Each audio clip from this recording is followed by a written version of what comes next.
On the last episode of The D-Pad, due to a misunderstanding, our hero had to do the podcast early. As penance for his past transgressions, he hosted a second podcast the day after. But unbeknownst to him, a free-for-all would ensue. And no, I'm not editing this part. It's too goddamn long. Oh, and mild spoilers and, yeah, whatever. Just start the damn show. The D-Pad contains crude language, cringe humor, and suggestive themes. Viewer discretion is advised.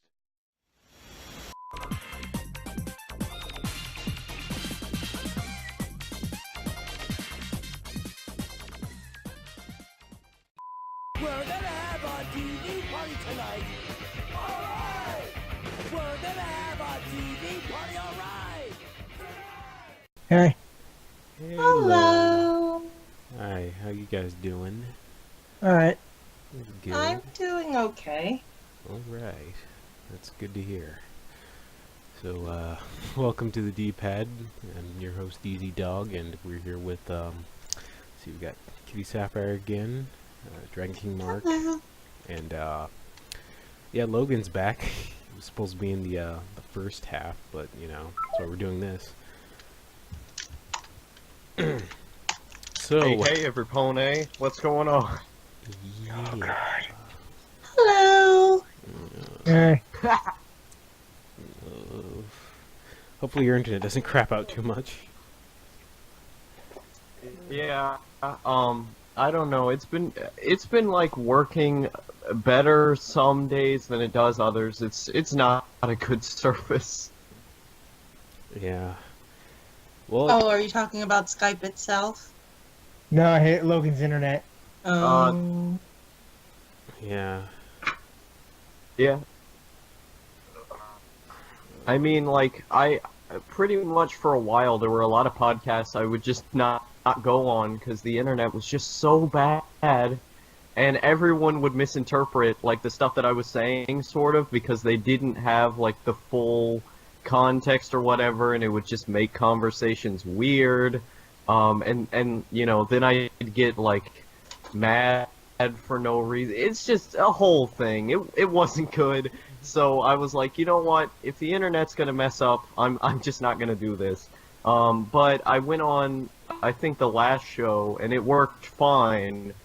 So I think if there are like less people in the call, it tends to work better.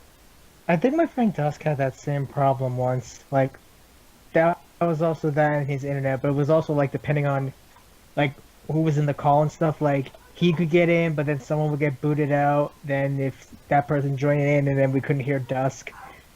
Yeah, he got pissed. Then again, we really haven't spoken to him much now because he's kind of moving. oh. He lives in Canada. Oh, congrats. Oh, Yeah. Cool. Yeah, the doggo says congratulations as well. That's not me. Oh, that's my dog. My apologies. I am so sorry. It's fine. It happens. Mark's I dog have does two- this all the time. Okay. So Yeah. yeah, like Mark's dog, he barks in every episode anyway.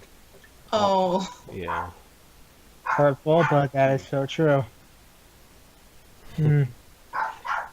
So you guys ready to get on with the news? Because apparently Kitty's dog is. This is a CBS News special report. Get on with it! yes. I think we're ready for it.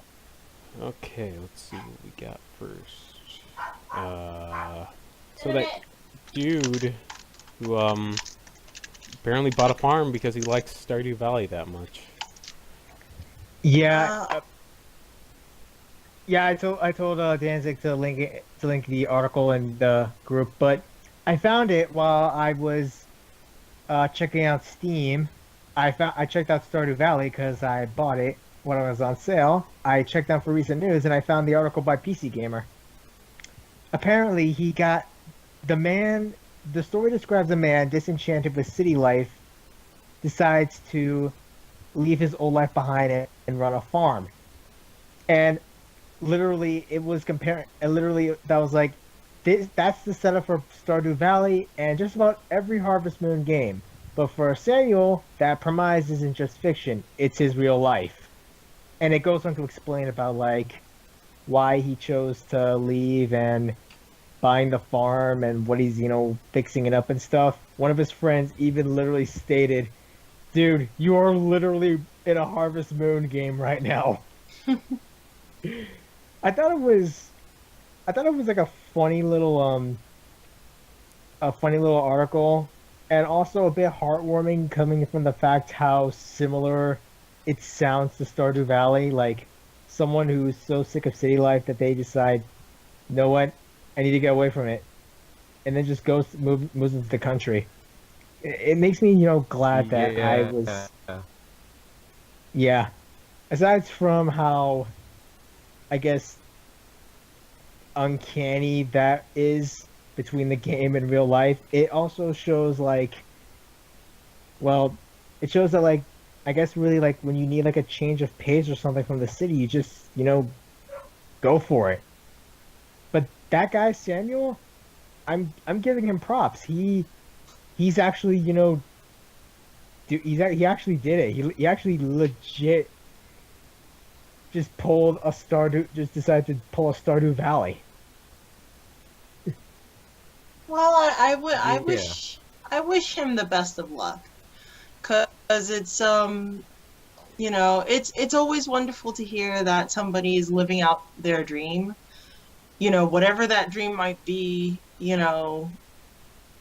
they're able to buy a patch of land and just live out their lives without any bothering, and actually bothering someone, or they just keeping to themselves. It seems really nice, unlike the rest of us. Yeah. Though the only concern I have is what he's gonna do. Follow your creams, kids. Yeah. Well, he's kind of already starting to. Well, from what I've read, he already planted a few crops and stuff. That's nice. That's good. Yeah, he's gonna start working on fixing up the bee houses. Getting off the Oh, grid. that's nice. Yeah, he's working on fixing up the house and stuff. Make it livable. Modernize, I guess. He's got a lot of work, but but from the sounds of it, it sounds like he's happy with his life. Good. Yeah. Yeah, that's the dream right there, is to is to be working really hard on something, also like be happy while you're doing it, that is the dream right there. Very. That sounds like the age of craftsmen. It seems like it doesn't matter if you're on a farm or just, doing something that you love to do. It's just in general, you have to live it up. You only get one life. Yep. Yeah, and I mean like I guess getting into more broader topics, I think my kind of philosophy towards life is to work really hard to get to doing something you want. Because if you're alive now, then you might as well be trying to get in, like you doing the things you like while you're at something else, and try to work to get to the most fulfilled life you have, because you've only got one of them. That is for true. Like, I'm very envious at those who are able to make a living through artwork and what have you, because that's where I would like to be. Like, I like to make my own stuff and actually have my own schedules. I don't have to get up early in the morning or what have you. But I'll eventually get there. Yeah. Gotta work at it.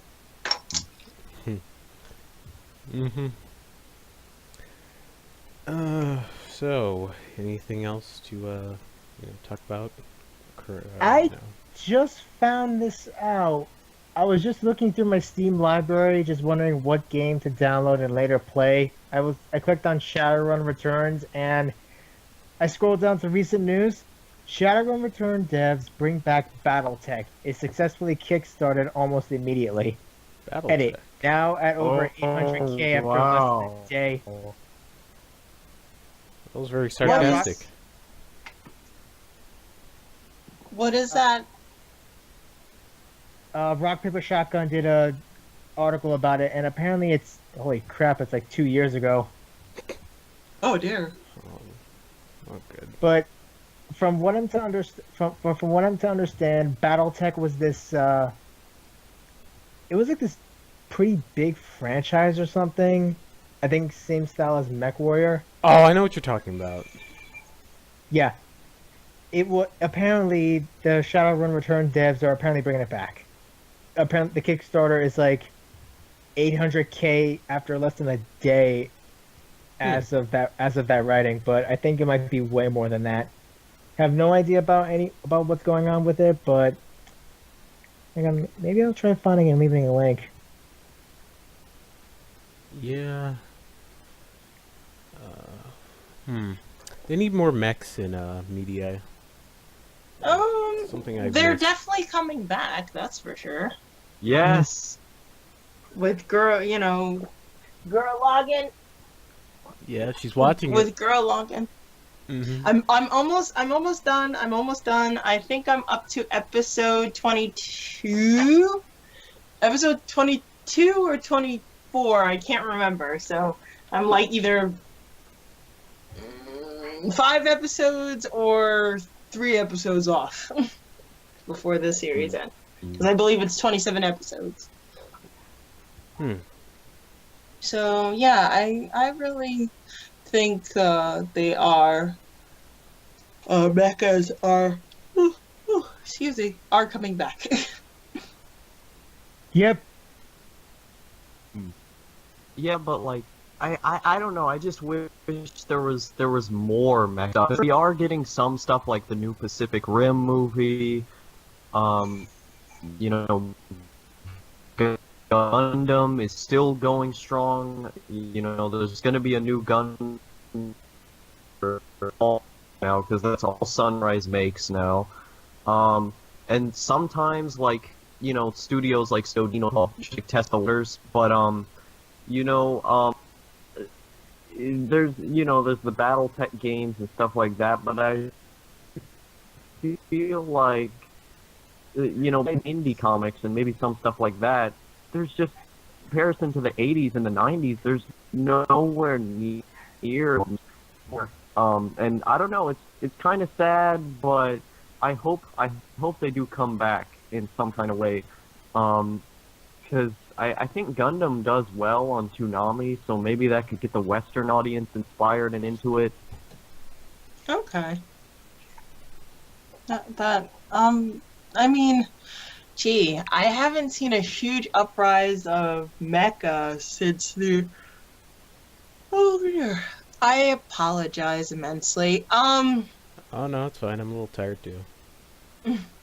But I do think that there is a large quantity of, we haven't had like a huge mecha boom since the 90s, the late 90s, I would have to say. Like, the 90s were like the mecha's golden era. Yeah, a lot of science fiction. You had like Gundam Wing, G Gundam. You had Big O was a big thing. Anything of science fiction as well, like Outlaw Star, Tenchi Muyo, Trigun. I'm trying to think of other. Oh, Cowboy Bebop. Those were a lot of Star. Outlaw. Yes, Outlaw Star. I'm trying to think. Gee, even the most cheesiest of anime, which I love, Mega Man. I'm talking about like I'm talking about the 80s anime. That's cheesy. Not the series. The series was excellent. But, You mean Super Fighting Robot? Mega Man? Yeah, Super Super Fighting Fighting Robot. Oh. Mega Man. Speaking of Well, which, Yeah. Oh, what happened to that show that they were planning? What? Yeah, the one for Red Ash. No, not Red Ash. It was like another one. Hold on. Let me see if I can find it. Mighty Oh, Number Nine. Mighty Number 9 was going to have a TV series because they had like a separate Kickstarter show or whatever. Well, there's that, and then there Yeah. was Yeah, just a I don't regular think that's Meg- gonna happen. but there's That ain't another gonna Mega Man happen. show that was planned for 2017. Well, I Oh yeah, there's gonna be a Mega Man show and a Mighty Number 9 show was supposed to happen along with the new Mega Man show. When's Red Ash coming out? It's like, is that ever gonna come out? I don't know what's going on anymore. I don't think it will. It's like, whoever made Mighty Number 9 screwed a lot of people over out of their. Yeah. Oh, Keiji Inafune. He had ideas, but just the execution. Yeah, I think that was. I don't think he had ideas. I think he wanted to get a bunch of people's money, you know. No, I don't think so because a lot of unfortunately a lot of these from an artist to another artist, I'm thinking that he really wanted to do something very great with his character. Who wants to lose their baby to a big time company such as Capcom, especially after the way they treated their character? It's like technically their child. So trying to come up with something to sort of like replace that child that you technically lost to this big time company, it's a huge feat. It's not easy. Heaven forbid if something were to happen to my characters, and then years upon years of cultivating, coming up with various designs, and then you have something that you really take pride in, and then all that work stolen away from somebody else, and then you have to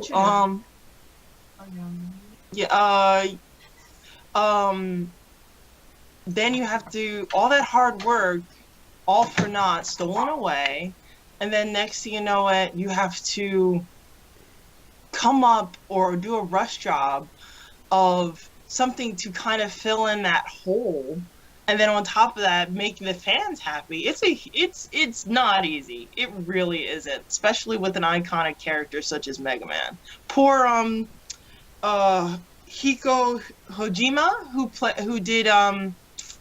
who did Metal Gear Solid and Silent Hill and Castlevania. Unfortunately, Konami, the piece of crap of company that they are, he's never going to have access, unfortunately, because of the fact that it's under Konami's name. He's not going to have that access to his library of wonderful characters and wonderful stories that he had to put together, and now he's separating himself to it and trying to basically build something else. It's hard. It is hard. It's hard. So I hate to say it, I have to disagree with you there, Logan. I really do. Yeah, I mean, I can empathize. I can empathize with your point, but like, if I remember correctly, KJ Inafune, he did not make the characters. He didn't, come up with the concept itself. He just produced the games. Oh yeah, I heard about that actually.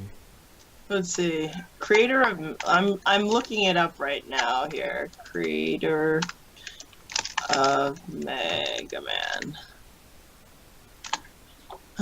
Let's see. He's the one who created him. Born in is a game producer, illustrator, and businessman. Oh, really? Yeah, so he funded, Oh, he illustrated, okay. and he Oh, okay. so yeah, unfortunately I have to disagree with you there again. Sorry. Oh, okay. Yeah. So unfortunately, I didn't know that. I heard like I should have looked that up because I heard it from some. It was the co-creator apparently. Hmm? He worked Oh, with yeah. a guy called Akira Kitamura. Yes, director of the game of creating the original statistic pixel art sprite for Mega Man.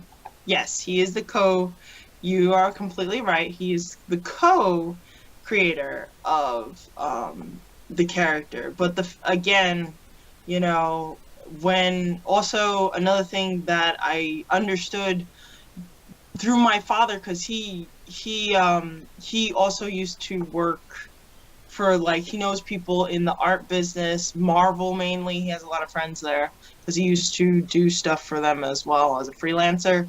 And you know, you couldn't do your own projects, and if you did, these big companies would automatically snatch it up. It was automatically theirs. So they had to technically put their projects on hold, if not hiding. And if the big companies got a wind of it, that is it. That is the end game. You know, if you left the company, you couldn't take your baby with you. And Nope. yeah, that's hard.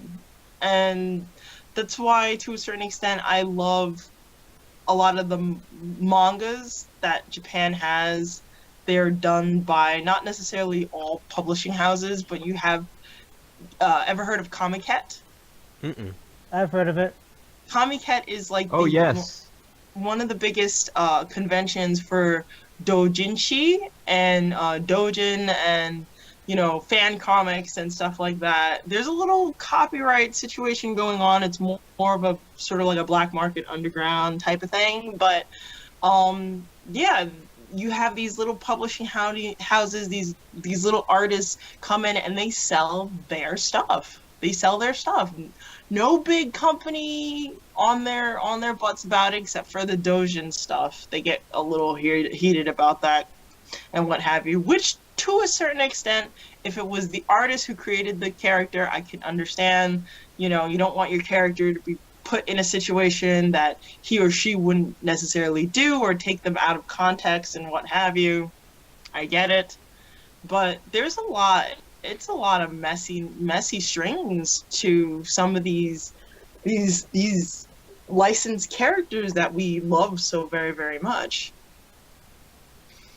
So I would say cut the guy a little bit of slack. I understand, yes, you know, a large quantum of money was involved, and you guys didn't get exactly what you wanted. But also there are times where we don't necessarily know exactly what we want until we actually see it. Yeah, Yeah. and I can say there, it's when you're given, you know, millions of dollars, you kind of have a responsibility. You kind of have an obligation to deliver on those promises. If you when Mighty Number came out, it you know, crashed a bunch. It ran really bad, and it looked like a PS2 game. You know, for something with that big of a budget, it could have been better. You know, I'm not like a professional though, so you know, on the best authority about that. But I think with the amount of money that they had there, and you know, where's Red Ash? Where's the cartoon? You know, where's all of the rewards that the backers didn't get? Okay, so no, then if you put it that way, then I can understand. Even though I'm looking at it from an artistic lens, still, you know, every artist, especially if an artist is doing something of freelance, they still have a responsibility to uphold to make sure that their client is taken care of properly. Yeah. So I can understand that. Mm-hmm. Yeah, and I mean that's kind of the problem with being and a bizman together, because you know when you're trying to balance those two things, you you know, artistic about your work, and you're going to be grinding out a piece that you care about and stuff like that, but also trying to make it marketable and trying to, make other people happy and make money. It's really hard. Nope, I completely agree. I completely trust me.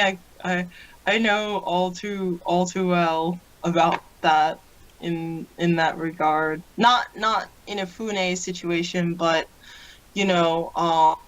balancing the artistic side and the business side is a bit of a challenge, and some people are turning away from that. A lot of artists become resentful, if not fall out of love with their craft with that regard. But me, on the other hand, I'm really excited to see how far I can go with this. That's Yeah, I mean, as Yeah. someone who's got interesting characters and trying to make my own, I guess, world and story of my own, I can honestly understand where you're coming from. Kind of. Yeah. What were you saying, Logan? Yeah. Oh, what I was gonna say was like, I don't know. I guess it depends on, kind of who you are. Like, there are some people who they will absolutely not make their stuff mainstream to appeal to a broader audience. They will absolutely not, try to sell their work or try to make any money from it because I guess morally they're just kind of opposed to that, and they believe that their work should just be for them. And I mean, I totally respect that. But then there are some people who, deeply care about their work, but they also only really get passionate about it when they're making money from it. So I think it's interesting to kind of see the how different people think about their, no matter what your mindset is. There are people with just gigantically opposed mindsets, yet they all make great work. So I think it's neat to kind of study that. Yeah, no, I can see the fascination behind it. It's like looking at a psychology's project, or a psychiatric project, dealing with a. I mean, one of my goals is to actually, one of my goals is to actually become a psychologist and go to college for that. So, I don't know, maybe I'm just predisposed to thinking about things that way. Hey, no, more power to you. More power to you, especially in the days that have been, nowadays we have a lot of mental issues that need to be addressed, and not necessarily say, oh, we're dealing with crazy people. No, this person has this, that, and the third. Yeah. It would be a lot more helpful. Yeah, we're dealing with our own and stuff right now. yeah, and I mean, I think a lot of people. Yeah, I think a lot of people just deeply misunderstand people with, like, autism and people who are depressed and stuff. Like, I mean, I guess if you want to, like, I mean, I'm not gonna say I don't joke around about those things, because I'm, like, very edgy in my style of humor, and I like to joke around about serious topics, but, like, in seriousness, people really misunderstand, like, mental illness and how people are. And if we could just try to learn to, let the other person speak and empathize with them, I think we'd be doing a lot better. It's just people need to spread more compassion around instead of trying to judge people right away. No, I completely agree with that. Yep. Exactly. I completely agree with that. Ooh, speaking of, when it comes to something like that, here's an interesting conversation that I had with my my significant other earlier today. We were talking about cultures and the comic and the artistic community in general, mainly comic books, video games and anime. And one of the things that I talked to him about is how certain cultures treat anime in a variation or creating anime. One thing I notice as a common thing is no matter what culture that you're in, if it doesn't match the status quo, you shouldn't be doing it. Right. Especially and I'm going to, I hate to say this, dragged into a race situation. It seems like people of color, certain seminars that I've been to several different conventions, it seems like at times we do not allow ourselves to enjoy creating comic books or anime or video games in that matter. We don't necessarily celebrate those things, and I feel that's something that is a problem, especially the fact that a lot of people call for diversity in the medium. And by kind of dismissing those types of feelings or enjoyment, it's become a lot more harder to add new flavor to the stories that we all like to have. And I asked, the reason why I bring this up is, what do you guys think about that? Oh. Have you ever been in a situation where maybe cultural background, or because you don't fit in the status quo, they frown upon, okay, you're a writer, or they're concerned because they feel that, oh, well, artists and writers don't make much money, maybe you should be a lawyer or something like that, Yeah, that's kind of happened to me a few times. Just like there's a few times a day whenever I thought about it and like, is this really what I want to do? And like, is this like, I don't know. It's just like something I thought about like a lot. Okay. Anybody else? Yeah, I've had a lot of issues with that, especially at a younger age. Back in the 90s when being a nerd and being African American wasn't really the thing to do. There was like, you had Carlton from the Fresh Prince of Bel-Air, that kind of stereotype. And yeah, mostly from my not necessarily from my family, but from like just other people of color kind of put me down a lot about being a nerd or whatever. So you have that same type of problem, similar problem. I mean, luckily, my family has been, very supportive, but, yeah, if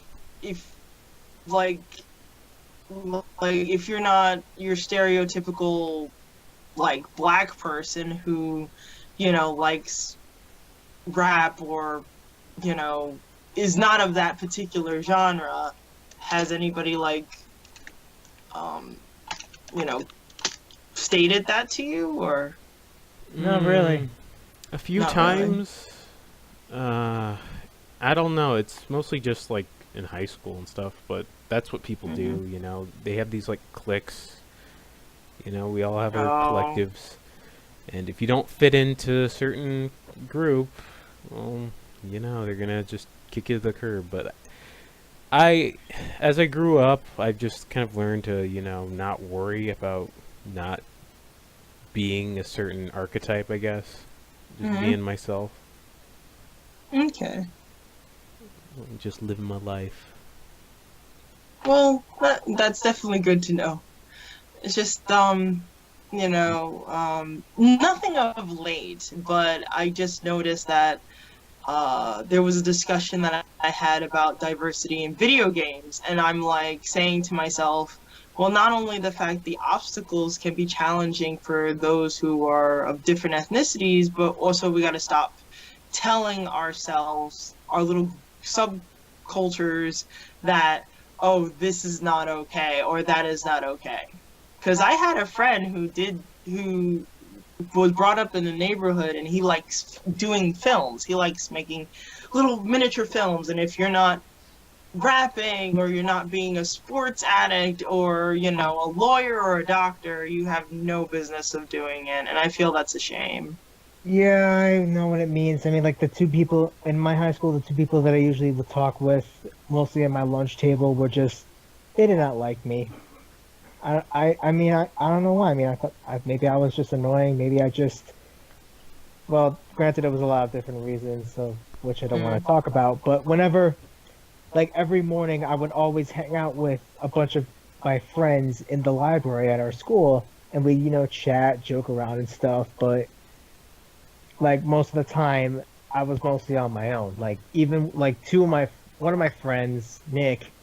I used to see him a lot in school, but then I didn't for like 2 years. I always wondered why, and then I found out he got uh home cyber school because of the bullying he was going through. I'm like, I never Oh, knew about that. wow.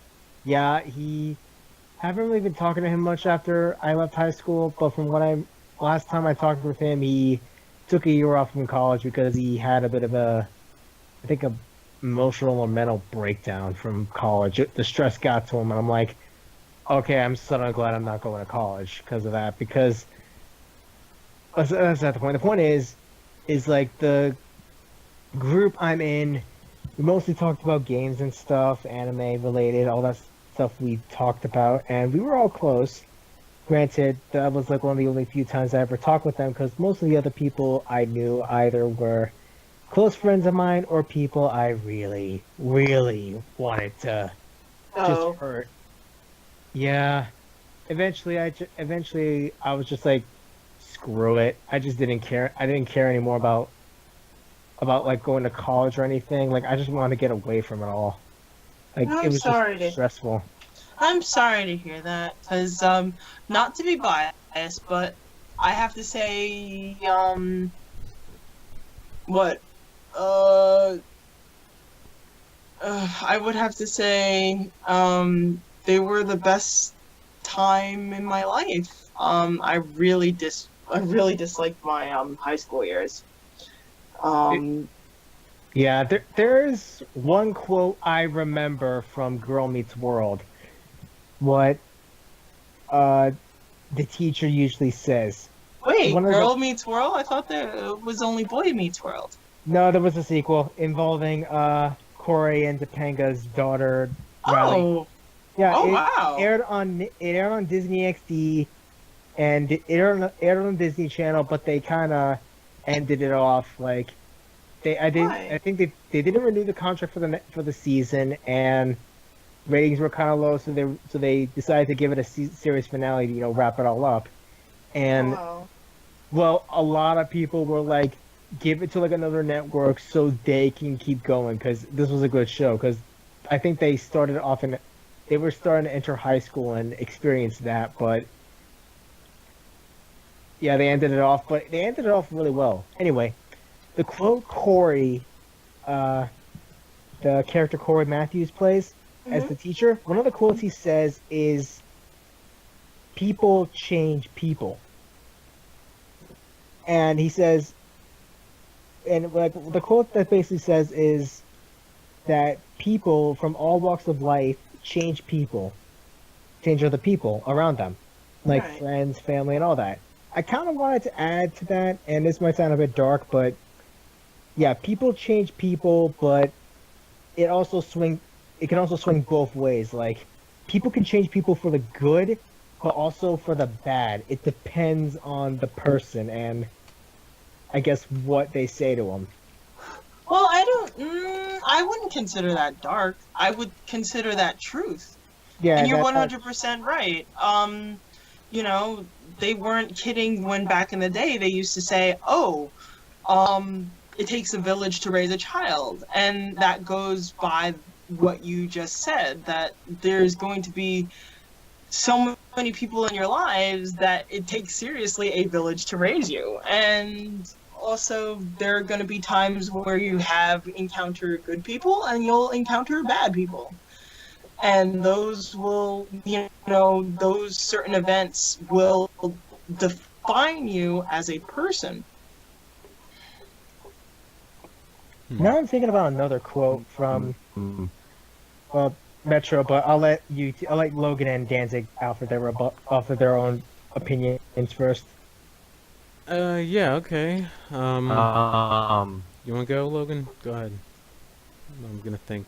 I don't know. I just had like responses for a million things. I don't know. What was the topic? We got off into we got way off into weeds here. I never heard of that term before. Way in the weeds.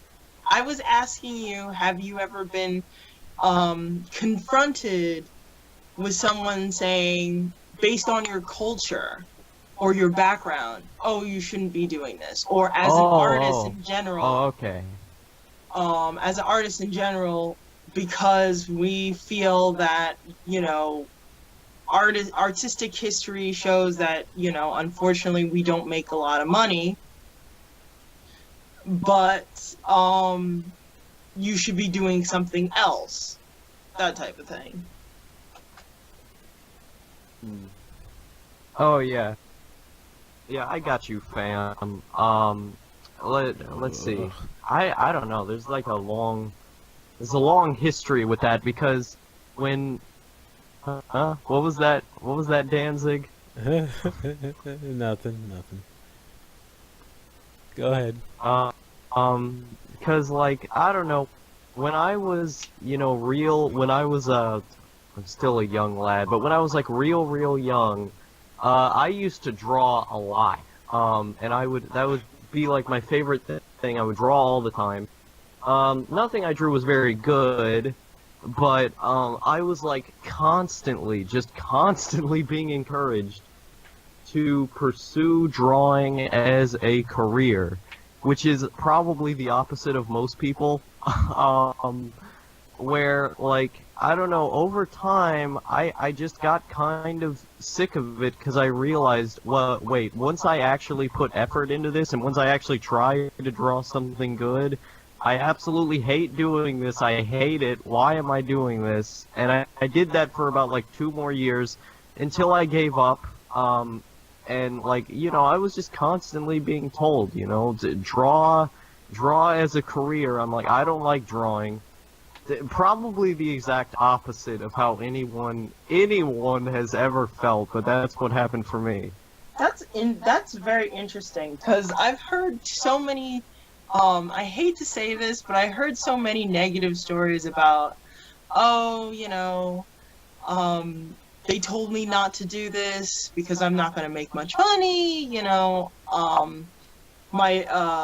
my poor friend who's a heavy duty he likes to make furry art. He's really good at furry art, and he makes some really awesome pictures, and his family used to heckle him to the point of religious text saying some really, really terrible stuff. Like what? Well, give an example. they're your stereotypical, if not the worst spectrum of a overzealous religious person. And they would say, oh, this is disgusting, you're not going to make much money on this, why did you stop going to medical school? Or, your friends that are encouraging you are devil folk. I was called devil folk. I've been called devil folk, actually. Ironically, by a friend's grandmother who... Oh, yes, so... Why? Yeah, Horrible. a friend's grandmother, I messaged him. I used to, talk and message with him a lot. Kind of used his account to basically just tell me to leave him alone and call me a demon and stuff, stuff, because I don't know, his grandmother was weird. I wanted to just basically tell her, we're all sinners, lady.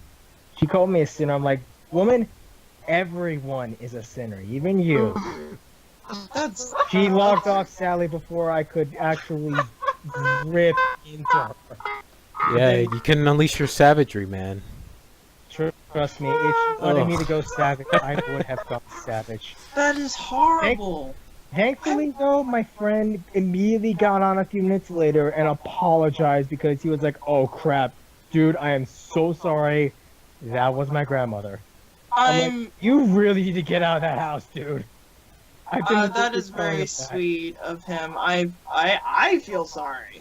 If anything, if you would see me now, I'd be shrinking in my chair, having a family member, this is, you look to your family members with a, with pride, they're an extension, quote unquote, extension of you. So it's like, you know, so when they say certain stuff like that, it's quite embarrassing. It's quite embarrassing. Oh man, I'm sorry for you. apologize, Yeah, and granted, I have I not spoken to apologize her. for laughing so hard at that. I apologize. That's alright. But, We're all messing you around. know, Yeah, I don't know. I just have like a very I guess dark sense of humor. So I'm sorry about that. I don't Dude, mean to be we all facetious do. or anything. We all have. I think some of us have a grim sense of humor. I'll speak for I yourself. wouldn't say that exactly. Yeah. Well, I Well, I do. Oh, I have a very grim sense of humor. Yeah. You don't say. No, I'm kidding. But yeah, that's that was a really good topic. Yeah. No, I got a bit of a Yeah. topic. Um. Well, unless you guys well, have. I mean, I had something I was gonna add to the whole devil cloak thing. Go ahead. Like back in I want to say middle school.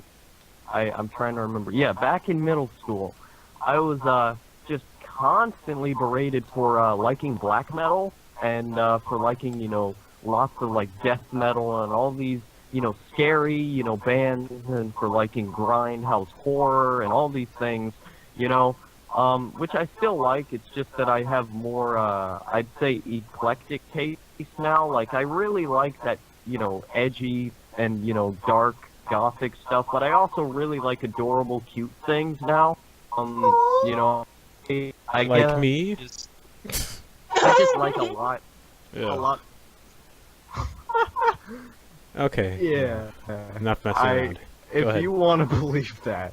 But yeah, like where was I?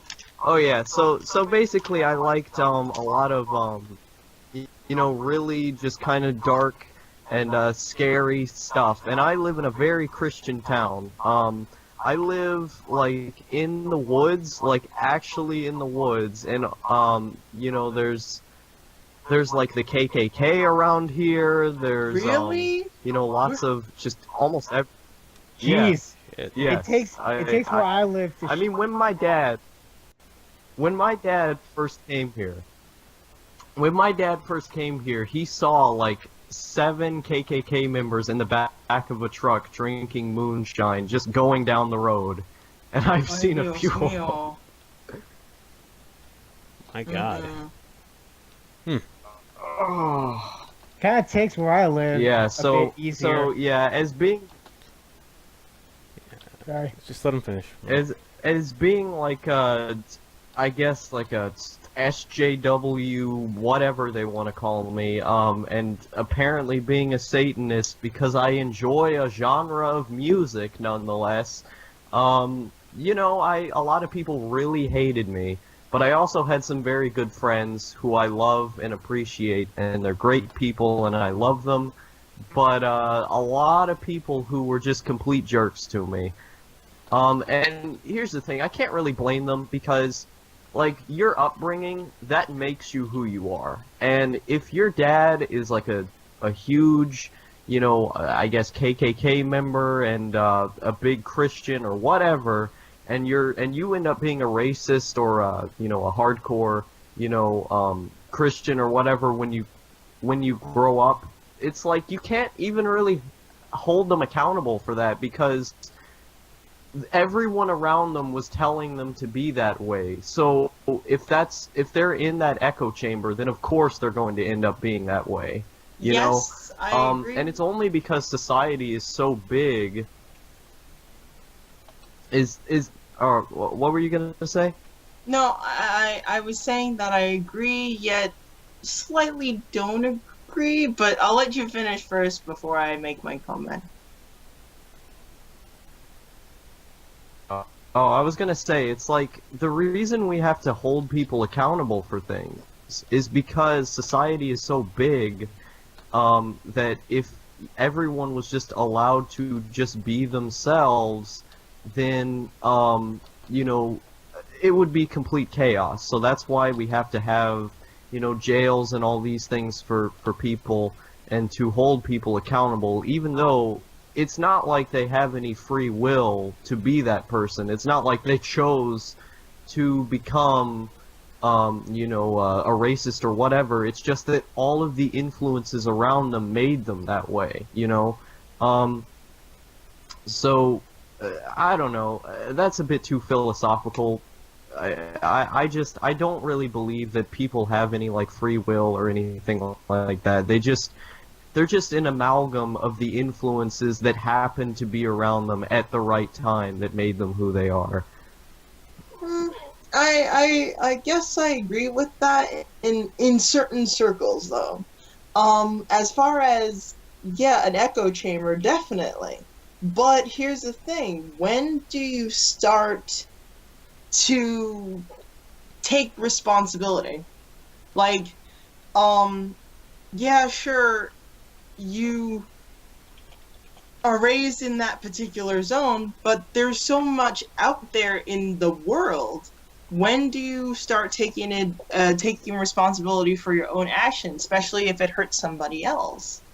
You can't necessarily hold up in court and say, Yeah. oh, when, you know, because of the fact that I hurt this individual because of the fact of something that I don't like, and they're taken away from their family because of this, when do you take responsibility? Oh, because of the fact that I was brought into that microcosm? Yeah. I don't know, that's, you know, it's a gray area when it comes to And- something like that. And, you know, yeah, sure, it is true. I agree with you. It's like I said, because society is so big, and because tons and tons of different people are just living together and around the same places, things would not function if we did not have, like, a clear law system that made it to where people went to jail if they did something. So, yes, of course, they have to be held accountable.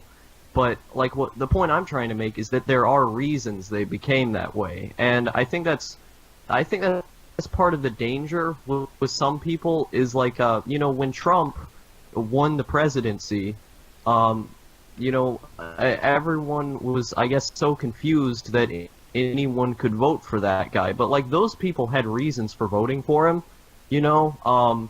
Even if you don't agree with them, I guess if you listen to what their thoughts are, you can understand, yeah, this is why someone would be this way. And I just think it's important to,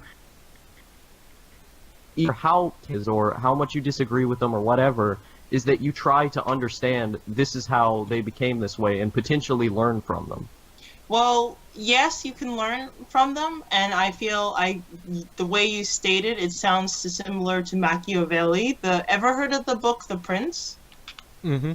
I heard it. I know it's the shortest story he's ever written, but No.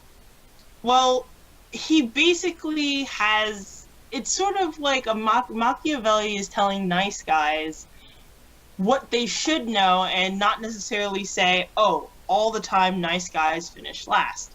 It's more of sort of like a playbook saying, hey, you should learn from these really, really terrible people throughout history. What they do, steal, cheat, hurt people, how they manipulate other people. Because you can use that towards your advantage to do some really good, even though there might be some people who do have values the same as you, might turn on you because they wouldn't look at it in that same right. And the reason why I bring this up is because that the way you state it is similar to saying, well, you can understand this, that, and the third of why these people voted for this really, really horrible individual. But ironically enough, as much They're- as much as their efforts were towards the right place, it has shot them in the foot. Not only for people who completely disagreed with them, but also for their own gain. And all it's done, if anything, point the finger at those people who were completely not necessarily looking at the red flags, because there were, in my opinion, and you know, you can agree with me if you're wrong, you know, you can disagree with me all you want, but there were quite a few red flags, in my opinion, that would clearly dismantle our viewpoint and possibly progression into the future and set us back a couple of years. Quite a few years, excuse me. Yeah, and I Yeah. think that it's also hold on, Logan. I just wanted to say that it's also a lot of people on the left. They kind of got very arrogant, I guess, over the years. They kind of expected people to just follow them, and I think that kind of led to their undoing, was their own that, apathy. and I think with how Trump Arrogance in what acted, way? May I ask? They just think that, I guess, they're, you know, I guess they're always in the right, that they can never be wrong. There was no, like, introspection, I guess, amongst their group. But I guess that can be said about anyone. Yeah, Yeah. I agree with that. the Just- left, right, really, really with like the left, honestly didn't think they were gonna lose. Like, from how Trump acted in the primary and all throughout the election, he was tanking so hard that the Democrats were like, "Oh, there's no way he can win." And then we find out that the rural countries, like the rural parts of the country, even my home, even my own home state voted for the guy. I'm like, they literally.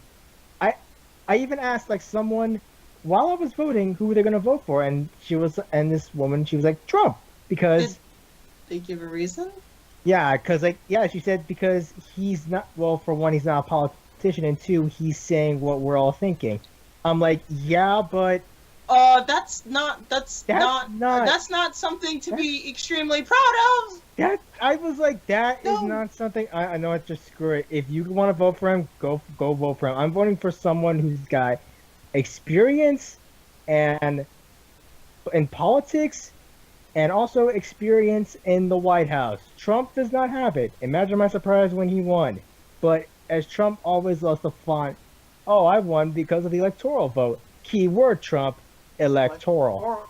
You did not win the popular vote. If the electoral did not exist, because let's face it, it shouldn't, then honestly, we would have Hillary as the president. But besides that, I voted because of common sense.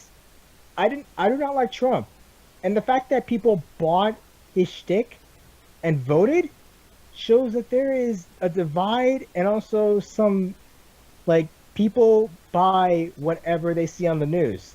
Something I've noticed, and the fact that Trump is using that to his advantage because he was a host on a TV show. He knows how to manipulate a crowd, and Yes. lo and behold, he won, and I'm just wondering how long until it finally just comes crashing down. It really is, and not necessarily. See, I'm the type of person, and please don't think of me as I hope you guys don't think of me as a horrible person, but when it comes to tactics, in any shape or form, the job is not done until there's no one left standing. And this goes for several of my tactics in fighting games and in video games that Agreed. yeah, sure. Some people who are sports fans can also agree with this with me as well. All because you're doing well throughout the whole entire game. As long as there's time on that clock, there is a chance that the other team can come in and swoop in on your win. All because has anybody seen the movie Princess Mononoke? Yeah. Great Yes. Remember what Lady Eboshi said? she's like, they shot the wolf, Moro. And she, what did she said? Oh, sorry, she didn't shot Moro, she shot San.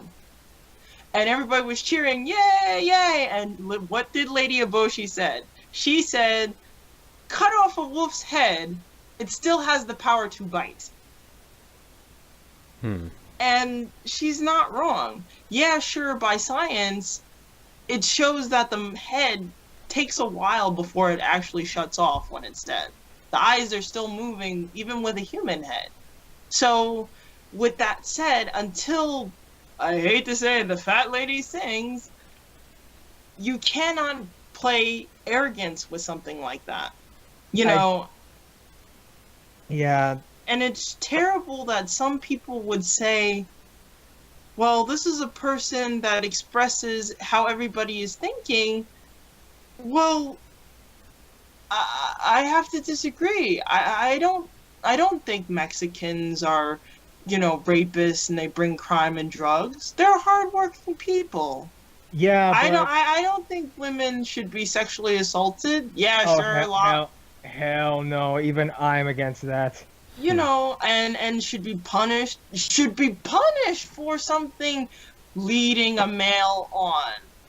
That's ludicrous. Yeah. I like to look pretty. It's like blaming a flower for being pretty.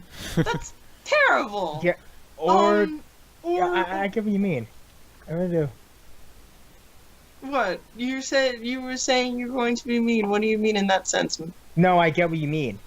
Oh, sorry about that. Yes, there is reform to be had.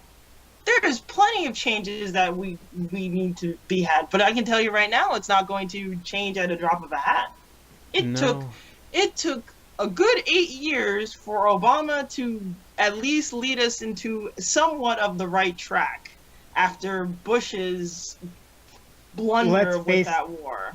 Yeah, Obama was doing a lot more track, and everyone was like, even the Canadians were chanting, 4 more years, 4 more years. Yeah, I wanted, actually, to tell you the truth, I wanted that law to be forfeited for another 4 years so he can finish what he had started.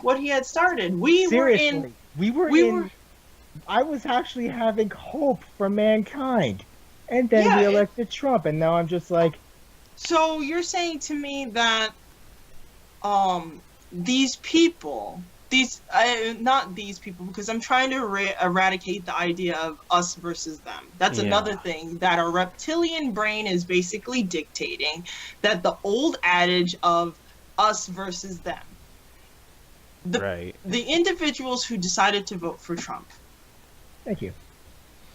Yeah. You have dismantled families. Mm-hmm. You have dismantled families. Excuse my English. That was a terrible, terrible sentence structure. I can hear my boyfriend in the background right now talking about my grammar. But he's a bit of a grammar nut. But you tore up families. You tore up. You lost the chance of formulating a strong middle class again. You lost the chance to possibly have health care, proper health care, that we would still be in the running with the big powers of Britain, Switzerland, Netherlands, France, Canada, Japan. We lost that. We lost that. Our education system, which needs desperate reform, will not see that light of day. If anything, people are turning now to homeschooling, even more so. Or online classes, or with what's going on in Puerto Rico, laying off like 100,000 schools and stuff.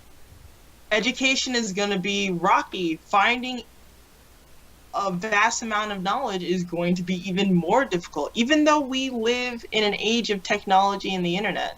Yeah, even though we live in an age where we can just Google something, we can just Google I guess a scientific theory and research that in 15 minutes, and rather than spend maybe an hour in a classroom on a subject. what is it? Something my friend. Our environment, as we were in a position where we could be the leading country in environmental technology, but we lost that chance. We basically had everything laid out, and it would just flip the table. Right, exactly. You had basically the blueprints, and now we hopefully in 2020 we understand our mistake, and we as a people, I'm not talking about Republicans versus liberals, because this is that both sides, both extreme sides are at fault.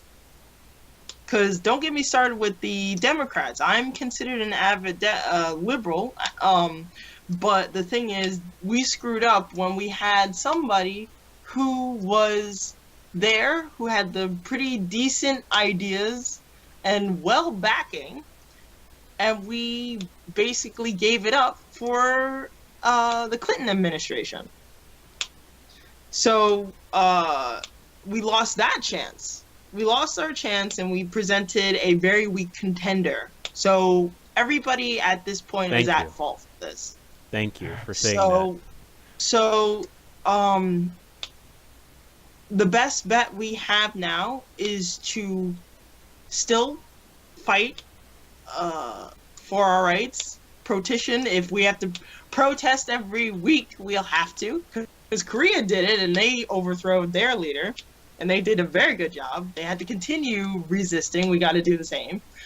And hopefully, within the 4 years, we can not only reverse the damage that was done within those 4 years, but hopefully the world isn't too far gone. Our country is not too far gone that we can't repair ourselves and move back into the right direction. Because what we are doing is backtracking.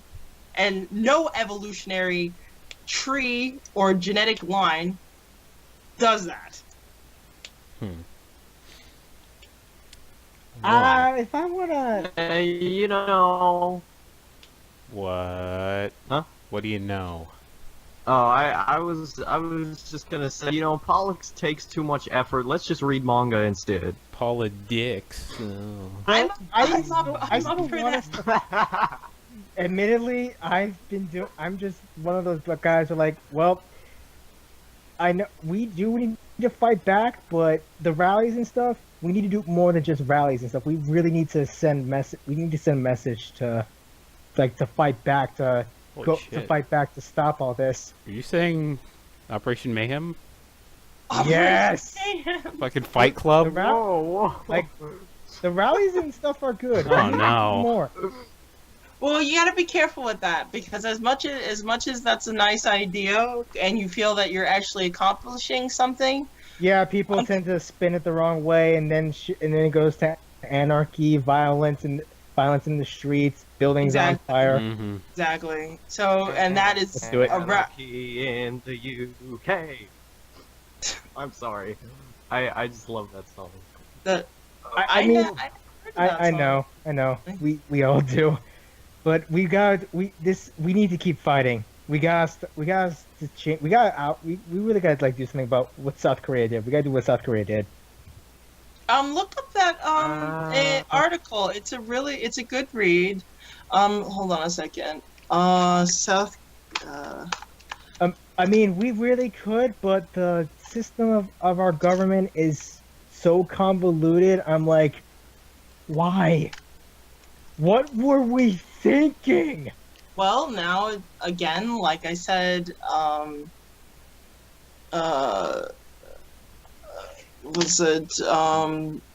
then again, as much as we like to say, oh, what we were thinking, this is what we have, and we have to function accordingly. We have to adapt in the right direction to make sure this doesn't happen again. Things get changed for the better.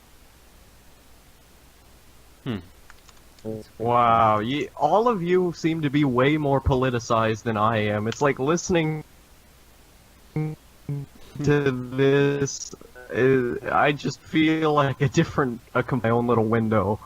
I'm guessing sorry. your opinion would probably be something involving fire. That's- Lots of it. Jesus, Mark. No, I don't know. I just like I don't have enough faith in humanity to really care. So I'd rather just like politics ruin friendships. I just get rid of all the politics among most friends, and we just play video games and talk about cool stuff. Because, I mean, I have friends who are Trump supporters, I have friends who are Hillary supporters, everything in between, people who want to be in, like, an empire or something. You know, it doesn't matter. None of this matters. Let's just all be friends. That's my philosophy. Well, That's a kind of interesting philosophy to live under. yeah, I cannot argue with that, and I have to agree. There are quite a few people that I know of that are also in that boat as well. But again, I have to be to myself, to be true to myself. Yeah. I have to be neutral on these things, because if, let's say, for future, I might have to pass on this knowledge, then I have to do what I must. And knowledge in general has always been my thing. I've been trust me, I've been a science nerd for pretty much all my life. Still am. I just like knowledge in general. So, yeah, it comes with knowledge does include politics. But again, we can move on to a different subject if you like. I'm sorry if I, steered it into that direction. That was really good.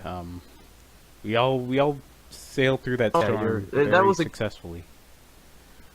Yeah, that's a good. That was fine. It's not like it bothered me. It's just like my personal preference is, you can discuss politics all you want. It's just that my personal preference is like, most of my opinions come from like broad ideas and stuff like that, and not really go to one party or one another or anything like that.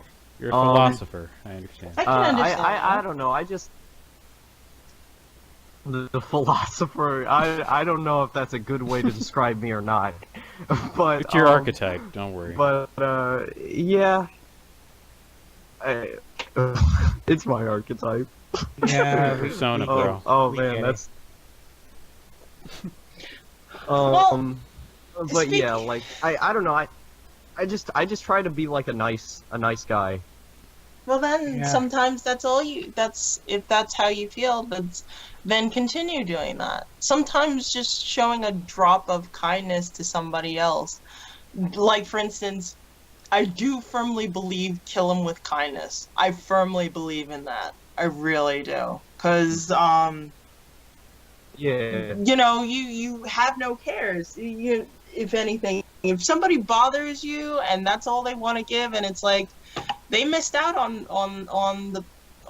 I don't know if you guys are religious or anything, but with the blessings that I have as an individual, they're missing out. So, oh well, I'm gonna save my love and kindness for people who want to listen and to share that with people who are willing to, not, I wouldn't say placate, that's a bad word for it. I guess cooperate or in that type of flow. Yeah, I think that's better, right? Yeah. I don't really consider myself a religious guy very much. I think I have like a lot of different. My beliefs come from all places. Like I have some Christianity. I have a lot of like nihilism. Some Buddhism. What else? Just all over the place. It's just, please don't. All because I consider myself a Christian doesn't necessarily mean I ignore my fellow, those who have different ranges of spirituality and different religions at that. Whatever you believe in. Like I do agree on a lot of tropes when it comes to, I of the rules in Muslim as well as Buddhism, especially Buddhism. Also, even atheists, I can understand how they feel in various Yeah, and I can so. like I really respect people who are like Christian, but they don't like take it too far and like try to anyone who doesn't agree with me is automatically like a horrible person or whatever. Just like, you know, people who follow it and believe it, but they aren't like huge jerks about it. You know, and I like here's the thing, a lot of the time I kind of wish that I could be Christian, but it's like my belief structure and the way I think about I don't know, it just feels more how do I put this, I guess comforting. That's interesting. I never heard anybody express it in such a way. Yeah, I mean, like, I really wish that I could be. It's just that the way I think about things, it just doesn't fit that. And I was for a while.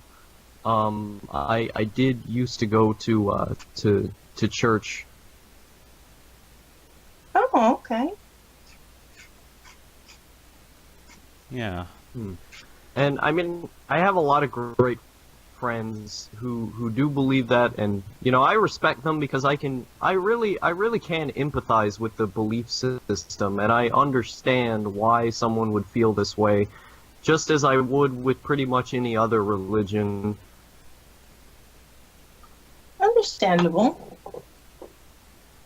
Understandable. So, video games.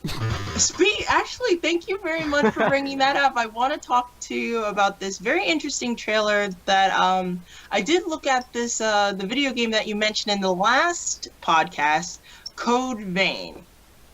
I finally saw the trailer. Ooh. Oh my goodness, it looks What did you think? very interesting.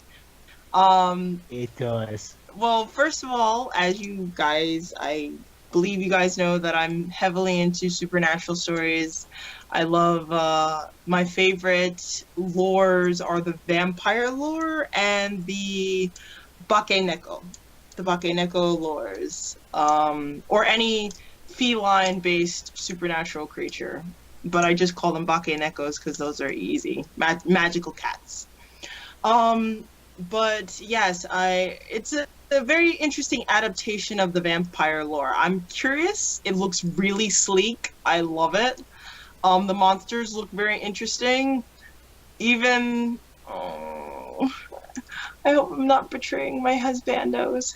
But the main male lead looks very interesting. I like his I'm armor. kind of curious about the story behind it. I mean, like, what caused mankind to get wiped? I mean, they never explained what caused it to get wiped out, but like, how did it happen? Like, why are there vampires? Does this have any tie into Bloodborne, another game made by FromSoft that involves, well, vampires a little bit to an extent, but mostly werewolves, beasts, and Lovecraftian stuff. Okay. Well, I think Think that's so. very interesting as well, because based on, you know, every vampire lore that I read throughout my childhood, the vampiric survival is based on human survival. They're technically parasites. They need human blood to basically satisfy and sustain themselves. So to have it wiped out is very, very curious. And I feel the only time that I've seen somebody take a bold risk like that was a movie that I saw called Daybreakers. Ever heard of it? Oh, I think I heard have. of it. Yeah. Oh yeah. Yeah, Nope. that's a great movie. I have to say it's a... Oh really? You don't like it? No, I loved it. It's just saddening that a lot of people did not feel the same way. It's a very interesting take on the vampire universe. What would happen if the vampires won, and they took over the whole entire universe, what would their laws be like? How would humans be? Because Sorry to interrupt you there, Kitty, but I just remembered an anime you might love that has vampires called Seraph of the End. I beat you to the punch. Okay. You've Yes. seen it? Yes. I've seen it. I've seen both seasons. What do you think? I gotta say, my friend recommended it to me because he said it was like Bleach but better. Like, and I had to admit it was pretty interesting. Like seeing how the vampires ruled, and I've been trying to catch up with the manga and stuff, like the recent chapters, and I need to catch up with the manga to understand what's going on. But the whole vampire power play going on, human greed, and how far they're willing to go to survive. I don't understand I'm that. like- I would think, you know, with humanity being on the brink of extinction, I feel there's no room for greed. If anything, I think Desperation kind of causes people to do desperate things. For humanity's case, it's basically you go power hungry to take more power to basically survive. But I'm like, I honestly would be like, I would be all in favor of the vampire overlords. I would be in favor. Really, you side with the vampire overlords? As long as I get bit. I mean, have you seen the other vampire guy? Crowley, S4. Crowley. That guy is amazing. Don't get me. Oh, I have such a love-hate relationship with that guy. He's such a pain in the rump. I mean, Dude. like, seriously. I Like, would I become swear. if literally becoming a vampire eventually means I would one day become like Crowley, I'll take it. I mean, I will go through what Mika's going through, like struggle, but then like I just accept who I am. I mean, I am still me, even if I would still be, a blood-sucking vampire. I could never be a vampire. If anything, like I said, I have a love for the lore, vampire lore, as well as the Bakeneko. If I had to choose between a supernatural creature, I would be a Bakeneko, hands down. I could agree. And also, as a little tidbit for you guys, I'm a Leo. Oh. I'm So, a Taurus, ironically enough. And I'm a Sagittarius, so I guess that, fits with my whatever the hell I am. So technically, being a Bakeneko and a proud Leo, it's a match made in heaven. I think the fates were telling me that I'm going to be a Neko through and through. So, and If only science were advanced enough that we could basically just maybe do a 6-week trial period of like become like a animal, like a 6-week trial period. That would be amazing. That would be Granted, the process to probably learning how to get to it will probably be. catastrophic. Oh yeah.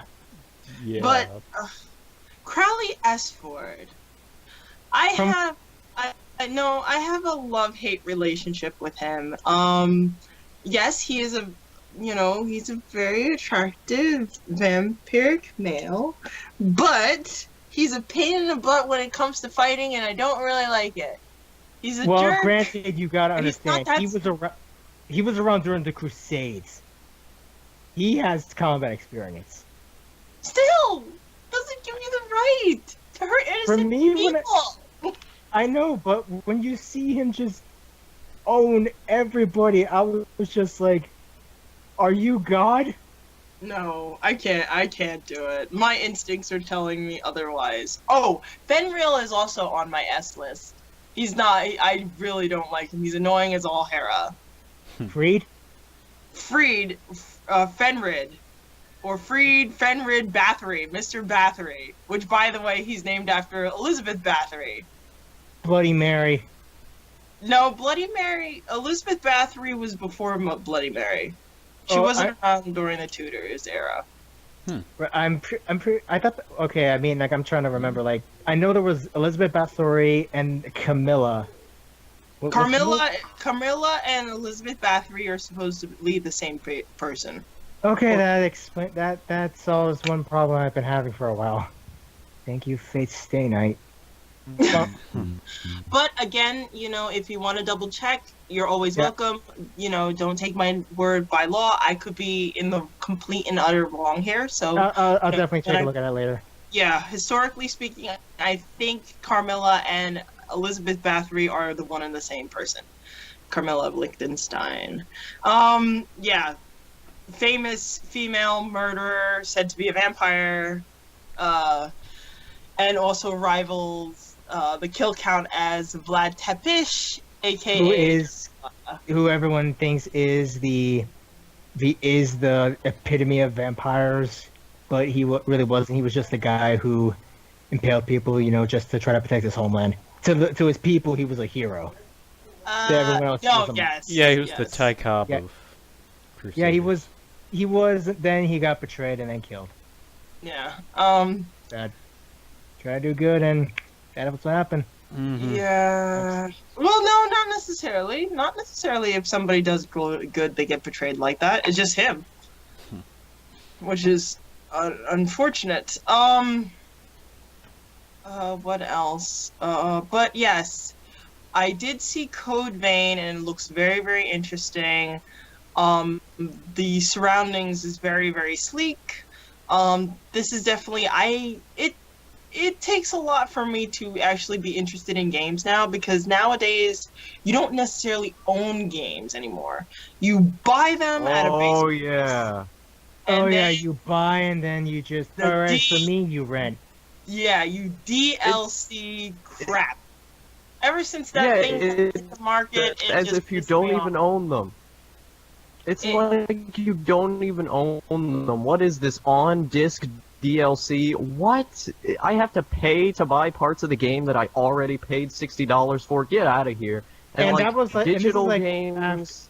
And Ugh. this is like after the whole, season expansion / season pass thing started. Like you have to buy that separately now. I'm like, is it bad? I used to actually be okay with it. I would pre-order a game, get the season pass with it, and be like content with that. Like when the next DLC comes out, it would reinvigorate my thing into the game.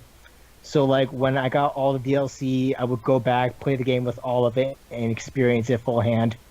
Or wait until the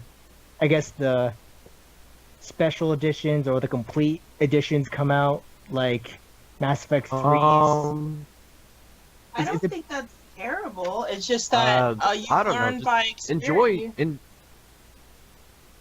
Please continue. I'm sorry, my fault. Go on. I was just. No, it's fine. Go on. I was just stating that I don't think so in that regard, because it's really, if you want to pay the extra money, that's it's no business of mine. But just warning you, you're giving the illusion that this is what we want. And if any company that I know only speaks in the language of money. So if you don't want something, you don't pay for it, and if it goes down in sales, then you're basically stating them, hey, I don't want this DLC, I don't want this. But Keep going. But if you're constantly going to feed into that, it might be a long-term problem. Yeah, I mean, like it really depends on the game and the publisher, because I could say the same. I could say that about, I guess. Well, I guess really with FromSoft and the Souls series, like they make good quality stuff. Granted, Dark Souls 2 didn't really have Miyazaki at the helm at the time, but Bloodborne and Dark Souls 3 did. So I bought the season pass. Well, technically I bought the complete version of Bloodborne, and then I bought the season pass for Dark Souls 3 because it's they're both my favorite series. And Code Vein, I'll probably do the same. Because I know FromSoft, they make quality stuff. Well, Yeah? see, that's Yeah, it's dude. poison. You gotta buy, dude, you gotta buy Bloodborne like 5 times for those guys. It's like, they make such quality stuff. If I'm gonna be putting in thousands of hours into one of their games, I'm gonna buy it like a billion times to just give them the most money I possibly can. Yeah, Thank you, FromSoft. Yeah, I'm gonna say this now. FromSoft and CD Projekt Red, those two devs, they get all my money, because it took me for CD Projekt Red 16 DLCs that they made, actually 18. 2 of them were expansion packs. Hang on, Rocky. Sorry, my dog Rocky wants to play. Rocky, I am in the middle of a podcast right now. But yeah, I took CD Projekt Red. They basically made 18 DLCs. 2 were expansion packs, Hearts of Stone and Blood and Wine. Both amazing, both very well made, both have really interesting characters. The rest of the 18 DLC, all 16 of them were just cosmetic and quest related stuff, but that was all free. And I was like, okay, if they do cosmetic stuff like that, for free, like cosmetic stuff, quest stuff, they don't like add money to it, just you can just, click on it, download it, and you'd have it in the game. That way the game itself would actually, fund for expansions. That's okay. That's okay. Like, they made a quality game with the Witcher series, and I've loved it ever since too. Okay. So if that's how you feel about it, then you are the type of person who's okay with forking over the extra cash. It depends on the game and the developers themselves. Like, if it were EA and BioWare. I don't really trust EA lately with what's going on, but BioWare, they got my seal of approval. I mean, I got Coders 1 and 2 on my Steam right now, and Jade Empire. That's my childhood. That is my childhood right there. Now, if only I could figure out how to do Jade Empire. And aside from that, they've had my trust since I was a kid. The Dragon Age series. Love it to death. Beat all 3 games with all the DLC. Inquisition I had to like buy all the DLC separately, but it was worth it. And Mass Effect. Everything up to the controversial 3, including the extended edition ending. Yeah, that was I wanted to see how it all went. Andromeda, I heard that's not really all that good. It's 50-50. Dog doesn't like it. No, that he's just rolling around trying to bite my hand. But you got Rocky's opinion. Yeah.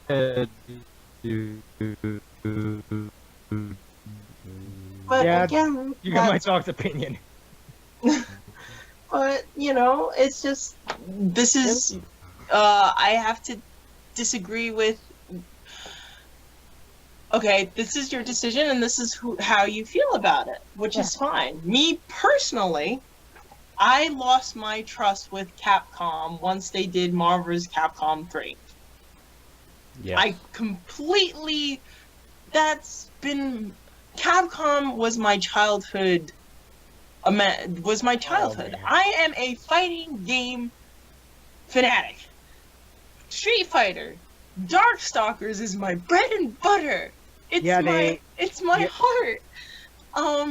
What is it?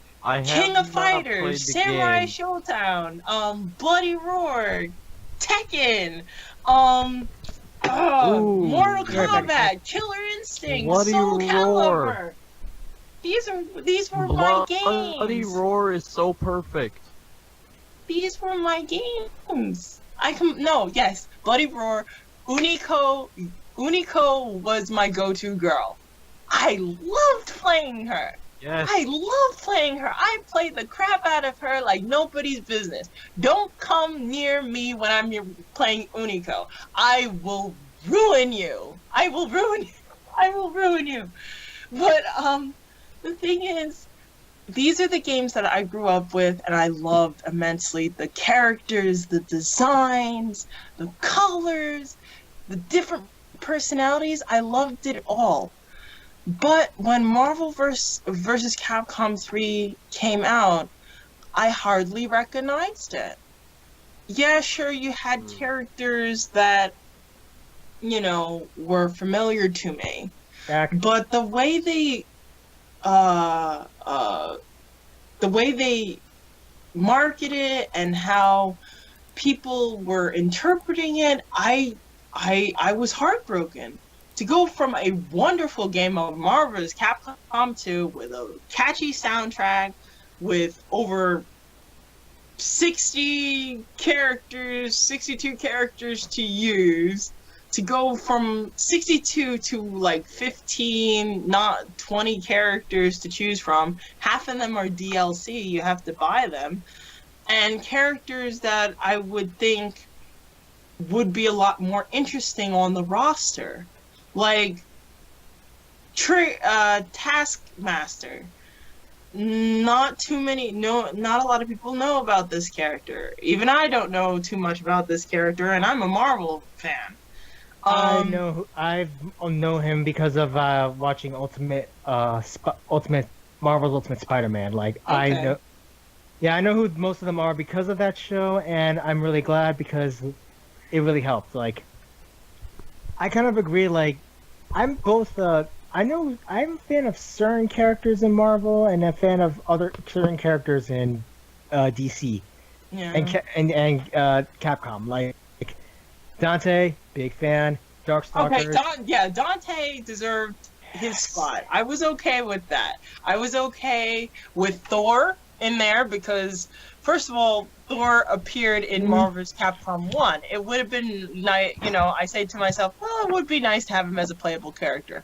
Hawkeye, I really didn't think you need to be there. I think they only put him in there because of the new Avengers movie. Yeah. Also, Iron Fist. As a DLC character, no. As a selectable character, sure. If you want to introduce him, Nova, not so much. You see, Guardians of the Galaxy, the Nova Corps, they had their spot, but as a DLC character, no, not really. If anything, if you want to do DLC and a character that's interesting, pick one of the Guardians of the Galaxy. Gamora, Drax.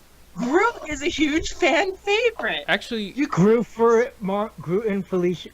and Felicia for Marvel vs. Capcom Infinite or Riot. I heard that they're actually gonna have Riot! either Groot or Rocky in there. They add Rocky. Rocket. They added Rocket in Infinite.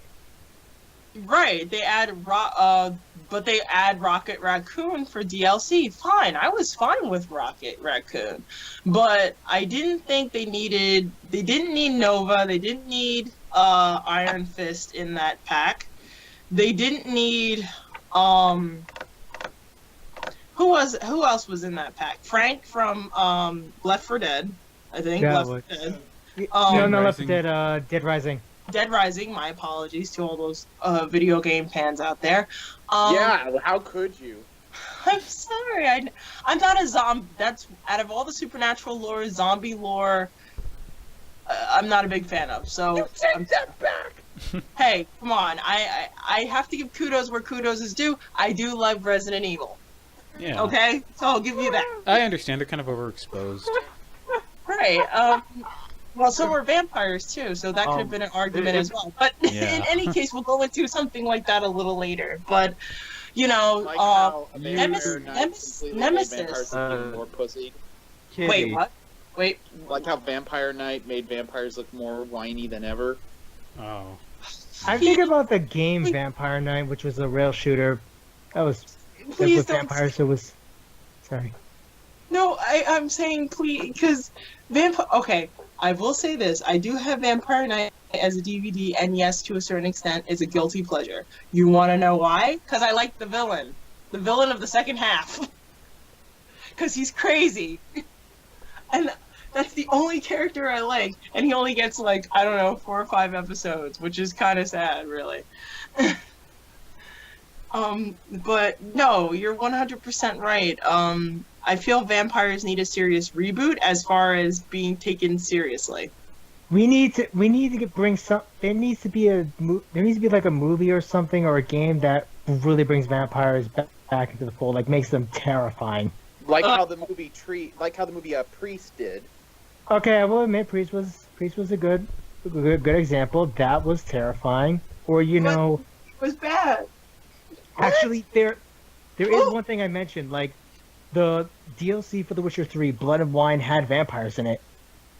okay, then that's something I need to Wait, do some Just research going in. back to Priest real quick. Did you not like that movie? I think I didn't like that movie in the sense of I read a little bit of Priest when I was younger.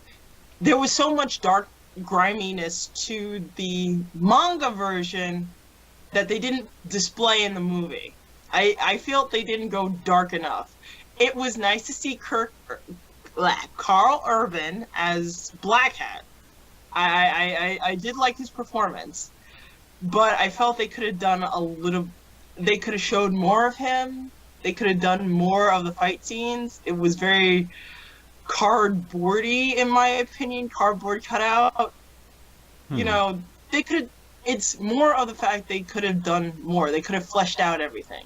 I like more content. I like characters, very well But you didn't developed. like the Priest character? I kind of like the world. It was No, the world is very interesting. The priest I like the character, main hero. there wasn't much to him. He was a person who believed that, hey, there was something on the outside that was Church would have let him. right. Exactly. It's basically that story of, oh, well, you have somebody within a faction. They see something, and no, he's no longer. He's more of the. What's a good example? He's the former soldier. Or the angel kicked out of heaven archetype. He's the fallen angel archetype. Excuse me. He's basically part of a group. He sees something, or he identifies with something outside of that group. He decides to rebel, saying that, hey, I seen something that would do some serious harm.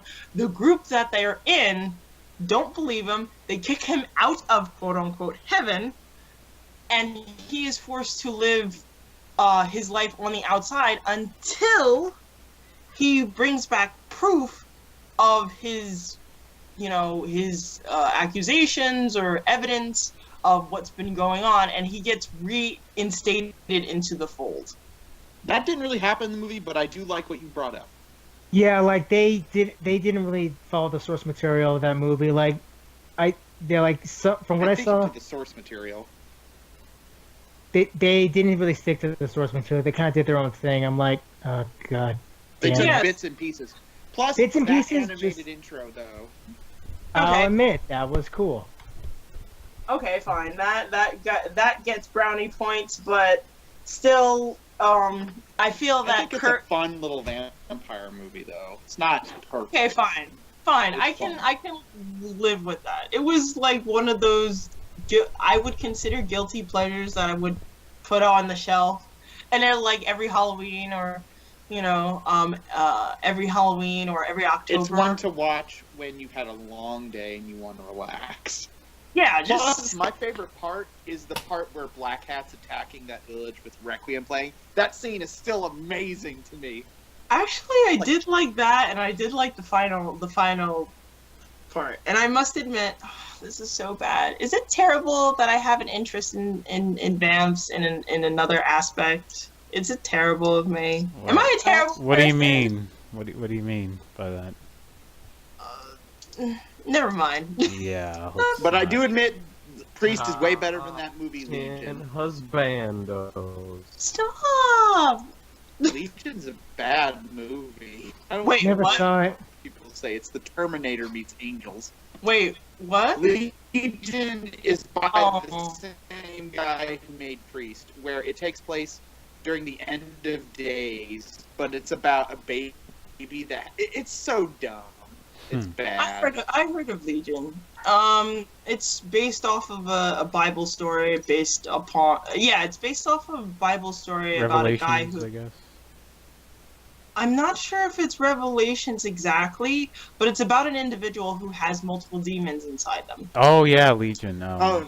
I can't remember. So what he the- has a legion. Well, the movie is about an angel that's trying to protect a girl who's going to give birth to the new savior of mankind because Oh God my is God, that sick of actually I humans and remember. wants to punish us. I remember It's the that. Terminator. With I actually fire. remember that because it spawned a It's TV pretty series. Oh, Hmm? cripes. It's The movie pretty It spawned a. bad. Oh, The great movie now. Legion spawned a TV series to go along with it involving that kid. Oh. Really? Did Yeah, I don't really remember much, but I think it did decently well. Well, I know there's another story. Sci-fi. There's another show called Legion as well, but it's based upon a Marvel character. Oh yeah, there is a X-Men show about it now. Yes. I've seen bits and pieces of it. Any It's good? fine. It doesn't feel like a Marvel show. It feels like its own thing, which is good. Yep. It just sucks that it's connected to the eternal nightmare that is the X-Men universe. Well, why does the X-Men universe have to be such a nightmare? Oh no. Because pedophiles directing all the movies. I never heard of such a I didn't thing. know about this. Me What? neither. Bryan Singer has had multiple cases Can you Are send you the link, serious? of bro? assault on people. Do you? Yeah, it was in a documentary and everything. What is this documentary? I It was would about- like to. Wow, know. I'm trying to remember the title, but it talked about pedophilia in Hollywood. What's the guy's name again? Bryan Singer. Oh, I think I'm I. like, no way could he have done that. And then I just read Wow, it. I had no idea Donald Trump directed that. Oh, that joke's so hilarious and original. Thank you, Logan. Thank you. That was beautiful. Totally not low-hanging fruit. That was delicious. That was- But yeah, that's a God. documentary. Totally not. But anyway, the X-Men universe is a nightmare because there's no continuity. They fuck up some of the storylines from the X-Men comics. Dark Phoenix Saga was a complete disaster. Apocalypse was okay. Hey, I The only like one the they've done Dark right is the Phoenix Days of Future Saga. Past. But they changed it completely. It wasn't supposed to be Logan going back to the past. It was supposed to be that one guy with the dreads going back. Bishop. His name is Bishop. Sorry, it's been a long time. So It's I've seen okay. the cartoon. I love the cartoon. The cartoon is so wonderful. But I still have to say I love Gambit. Gambit is my Oh yeah, go-to. for that barely any amount of screen time he had in X-Men Origins. I want his own I want his own movie. Like seriously, they're Not to me. it's terrible that they're not going to do it. They're not, because like Deadpool is now their new money cow. I That is the best Yes. one they've done. That is their cinematic masterpiece, and I hope because of Spider-Man doing well, that they decide to put Deadpool in the Marvel universe, but not in a way that combines the X-Men universe. You know I'm what I'm talking about? What if Deadpool has like a little door in his house, like in that movie Being John Malkovich, where he Yes. can just go through it and say it's my copy, and then I can go anywhere I want. You know what? He Actually, just I goes would. there and everyone knows who he is. That's no, that's true. If anything, I want a reboot of is Blade. I want another Blade movie so bad. That third one was horrible, but it's hard to replace somebody like Wesley Snipes, because that was technically his baby. He revamped, no pun intended. Well, not only the superhero genre, he also brought to life that character, because that character originally was not a half human, half vampire. If anything, they were just a vampire hunter in the uncanny superhero comic books. They were really like the Uncannies were like what if stories. So to actually breathe life, to have a cohesive story with this particular Marvel character, that's a huge feat. And to consider that character to be untouchable because he did such a good job on that character, it's really hard to fill in somebody's boots like that. Like, I'm actually cringing if they decide to do something with Wolverine, Oh, like actually let him wear his costume? not actually wear his costume, but no, doing their own rendition of Wolverine, it's hard to fill in the shoes of Hugh Jackman. Yeah. Because he's done it for I so don't know, long. Tom Hardy could do it. Or Joel Edgerton. Well, granted, I think they already just gave up on Logan with, the movie Logan. Logan. Well, it's done. Of course, they gave up with it. You The mean X-Men like the universe is entire? over. You mean like his story, I guess. So yeah, it's What's that conversation love- going in the background? Sounds fun. all right, I'm sorry, hold on a second. Excuse me. So. Speaking of reboots, going a bit off to one of the topics we never got a chance to discuss yesterday, but there was, I think it was the Pedantic Romantic or Mother's Basement someone on. I'm sorry about that, guys. It's cool.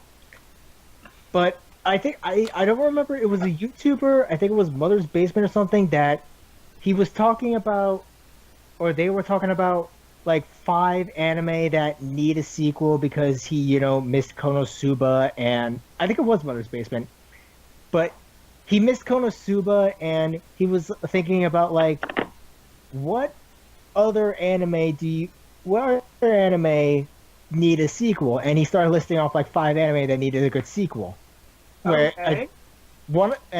I thought about it, and I'm like, what animes do you think deserve to get a sequel or a reboot? I actually thought about it, and one of the anime he talked about was actually one of my favorites, Spice and Wolf. Really? They need a sequel or they need a sequel badly. Here's the basic gist. Spice and Wolf ended at 2 seasons. The second season, which is basically halfway into like the light novel series, was basically when they stopped off. The light novel series kept going and ended, and there's a sequel involving some characters from the original light novel series in their own little story as a sequel series. Okay. They never picked up the anime after that. It's been stuck on the second season, and everyone has been, myself included, we've just been dying, like, give us a sequel, come on! It's been ripe for a sequel already, and from what I read, like, the main series is already over. The sequel series involving some characters, spoiler, but basically the sequel series involving Holo and Lawrence's kid. I already said spoiler. Yeah. Is already going, and it's already got 3 volumes out, and I'm like, are you serious? Some of the light novels in the Spice and Wolf actually can be adapted into a series, and a commenter I read was like, the stuff in the light novel series could basically give the show 6 more seasons, plus the sequel series. Because like some of the novels basically are like one huge arc in spades that could basically be like an entire season in and of itself. Because it's diving more and more into the lore of the story and stuff. Like long shows. Yeah. No, I 2 completely is understand. enough. 2 seasons. Two seasons of Spice and Wolf is enough. It's like, there's just so much. I can't handle a series longer than 30 episodes. I just can't do it. I'll lose interest. No, I think you're 100% right about that, because that's Look what at One happened with... Piece. One Piece and Bleach are Yeah. notorious. Naruto is notorious for having way too many long episodes. It's just too It's just too much, and especially now that Well, you know. I think. Huh? Go on. Well, nowadays, you know, a lot of people are very busy with just life in general. You know, it's really hard to keep up with stuff like that at times. So Yeah. Yeah, I think of Bleach I think I've seen about 300 episodes of Bleach, maybe? I don't know. okay. I mean, like Bleach, the manga, like it literally was like they rushed it with the manga. Even the author was like, you could see it in his artwork. He was growing tired. They had to rush it, but he wanted to like give it more Bleach time. is just horrible. Mhm. I hate Bleach, but I also love Bleach. So you have a hate and I love used to watch relationship. it with my yeah, I used to watch it every Saturday night with my dad just because it was on, and like, you know, me and my dad, we both stay up really, really late, and you know, just like to sit there and talk or whatever, you know, while he just sits there smoking or whatever he's doing. So it's like, you know, we just sit there and watch Bleach like every Saturday because there was nothing else on. And you know, we do that for like years. And we, you know, make fun of the show and like analyze it together and stuff. And it was just, Oh, that it's sounds such great nice. memories of doing that with my dad. So yeah, I love the show, but I also hate the show. I can agree. I can Yeah. understand that. All those memories sound wonderful because it reminds me of my parents. Because my father would watch Dragon Ball Z with me, and my mom would watch Sailor Moon with me. And it's just like, Oh. yeah, every time we come home from school, and you know, would watch Toonami, and you know, Sailor Moon would come on first, and then my dad would come home and watch Dragon Ball Z together. Wait, That how was old fun. are you? How old do you think I am? Yeah, that's rude, 23? Austin. Jeez. Huh? 23? No. Younger? Mm-mm. Nope. 30? No way. 25? You're getting a little warmer. Dude, I would just say, just quit while you're 27. ahead. Ding ding ding. I'm only 23. Okay. I'm still young. Wait, how old is everyone Oh, here? God. I'm 26. Pan?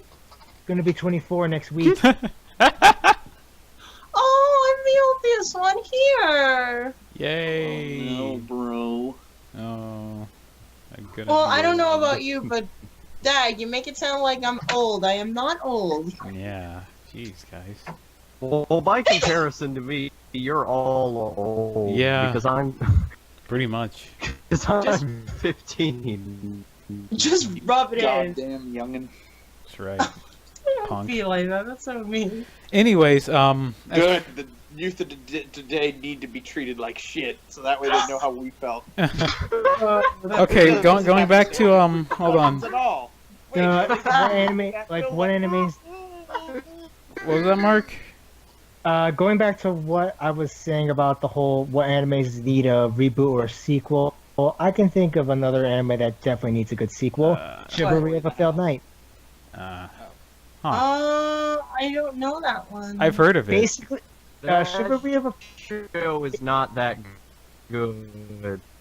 It's better than Asterisk War, which appeared at the same time. Yeah, that one was bad. Is better than the Asterisk War. Hmm.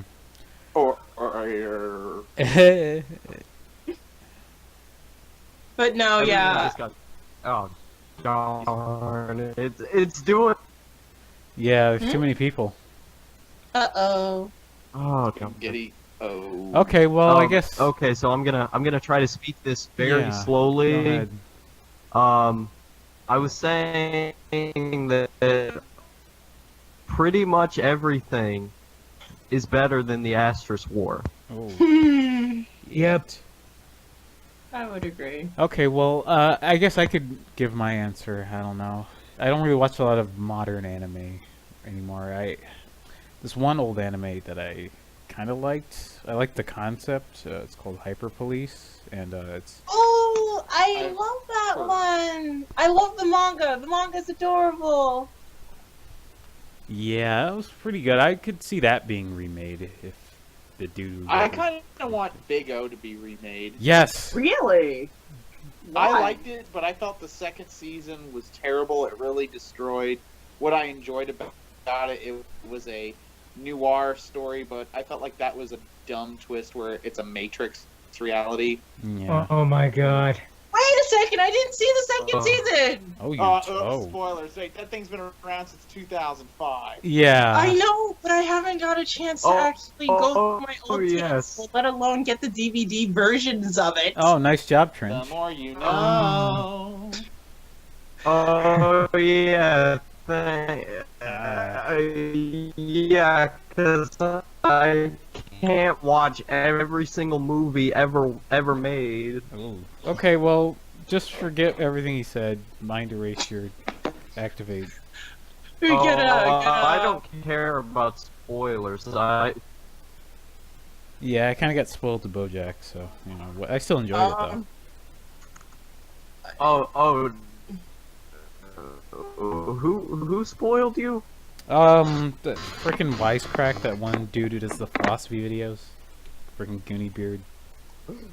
Oh yeah. Oh, screw that guy. That guy is like low on the tier list. Yeah, he's up his own arse. Who? Wisecrack. He's this dude who does like philosophy videos about different Oh shows. yeah, I think I remember seeing a few videos about him. Yeah. Oh yeah, the philosophy I of Back to the Future. He does good Philosophy videos, of Rick but and he Morty. just seems, I don't know, he just seems so like textbook. I don't mean to bring, Pretentious? pretentious. I don't mean to bring race into it, but like that one guy who's like, he just acts like he's superior to everyone. Usually Bomb Diggity. a cracker. Well, I have a anime. I know I'm playing. You know what needs a reboot, and I know for a fact that. Well, I feel Well, like. actually, I wanted to say something about Wisecrack. Go ahead. Okay. Come on, ref. Okay, so what I was going to say about Wisecrack is that his videos are just too dumb. Huh. That's it? Oh, okay. How do I explain this? It's like he's not pretentious enough. That's what. That's Oh, my you're problem. saying he's too textbook. Like he just reads stuff off of Wikipedia.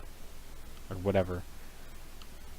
Like he doesn't actually pretty much. do pretty the much. legwork. And like, yeah. I mean, it seems like he just seems like he's gaming he reads stuff off media and then mad, instead of actually trying to read his own interpretation of the show. Well, he probably written a script, so he did all his work off screen. Yeah. And then to kind of go into a more theatrical point of view, he writes all his notes and what have you, and rehearses them. Yeah, I kind of understand that. I Yeah. kind of do it to an extent. I'm trying not to, but yeah, it's a problem. Yeah. I like his videos, except unless they get way too preachy. Yeah. Really, it's just they're just kind of boring to me. That's me. They're kind of. It's. I don't know if they sound pretentious myself, but they're just. I don't know. He just seems like he's reading stuff off of Wikipedia and doesn't really. They're very well edited, you know. He does a great job at editing. Okay, so that's a plus, right? Well, at least you're not calling him names like, like, oh, he's such a douche. He's the or something like cringiest that. man on the internet ever. Literally the No, cringiest. that's my title. Well, Okay, let's but go going back. back to the main topic. Yeah, what were you saying? I have an idea of I have three ideas of three different mangas. Three different animes that need a reboot or a prequel or a sequel. I know this may be me fangirling, but I feel Hellsing needs a prequel. A proper prequel. People say that. They need a proper prequel. I want to see exactly what necessarily led to the creation of Major, and why he had a seething hatred for Alucard. What did he actually do?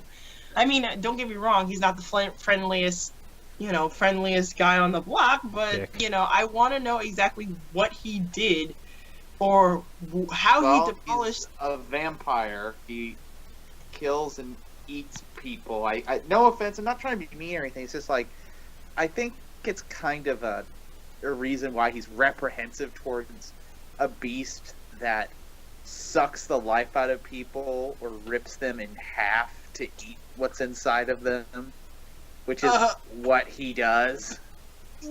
Oh. Oh Wow. God.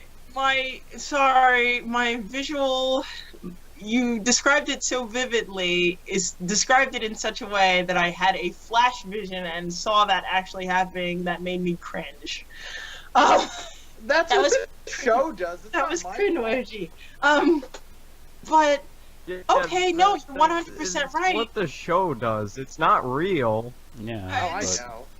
But Still, like, the characters, because they live in a, it's a cartoon. But real to obviously them. Yes, because it's a cartoon. But the thing is, yes, that may be so, but there has to be specifically how he does it in such a way that makes him hate him so much. Like, yeah, Well, sure. it could just be a prejudice thing, like, like, hey, you're a vampire, you do all these hurtful things to people, you harm. But it takes. Just so you can fed.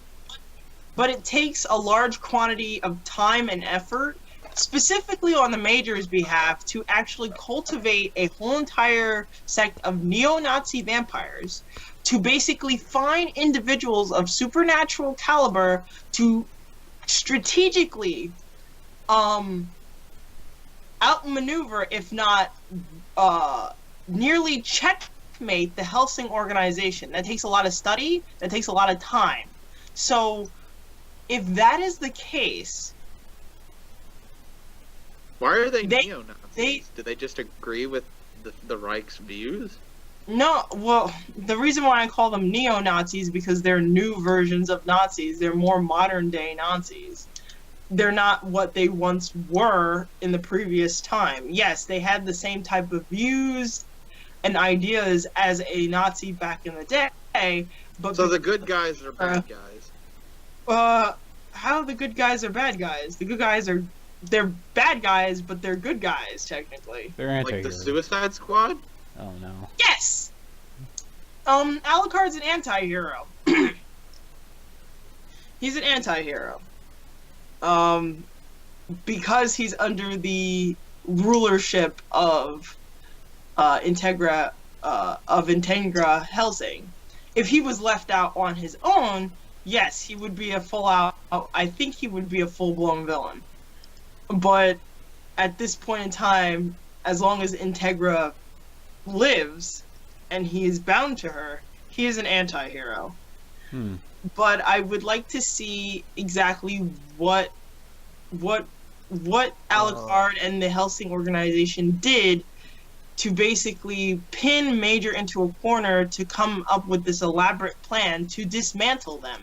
My whole theory, I don't know, it's pretty basic. It's just like the Metal Gear Solid 3 theory with the whole, I don't know, maybe, who's that one chick's name who runs the Again, I Hellsing just have to say, like, you understand Hold that on. people that she works with, they're monsters. Like, they hurt people for pleasure or for food. So do you think that it wasn't like Alucard was like weaponized? Like he just like attacked someone randomly? He attacks who they tell him to because he is their weapon against their own kind.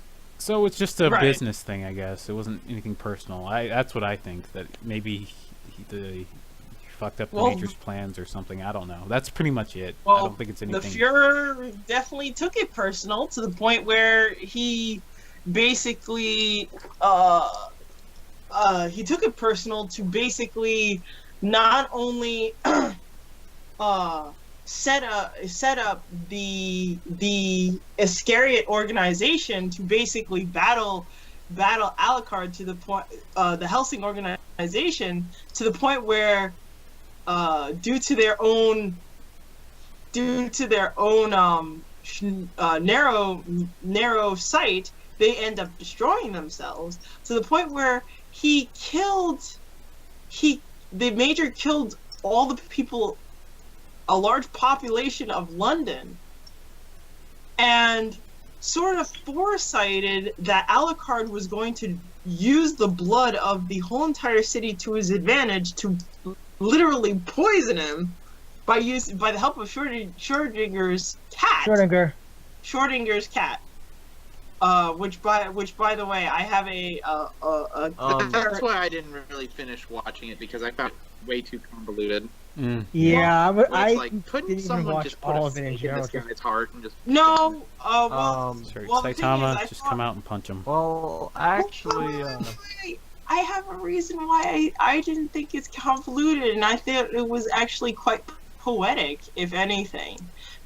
Being that he is the vampire, he is Dracula. He is like a stake in the heart is not going to do it. Not for this one. Just gonna need one punch. Cue music. One Punch Man. One Punch Man nays. Possibly, if he doesn't necessarily get killed first, Saitama.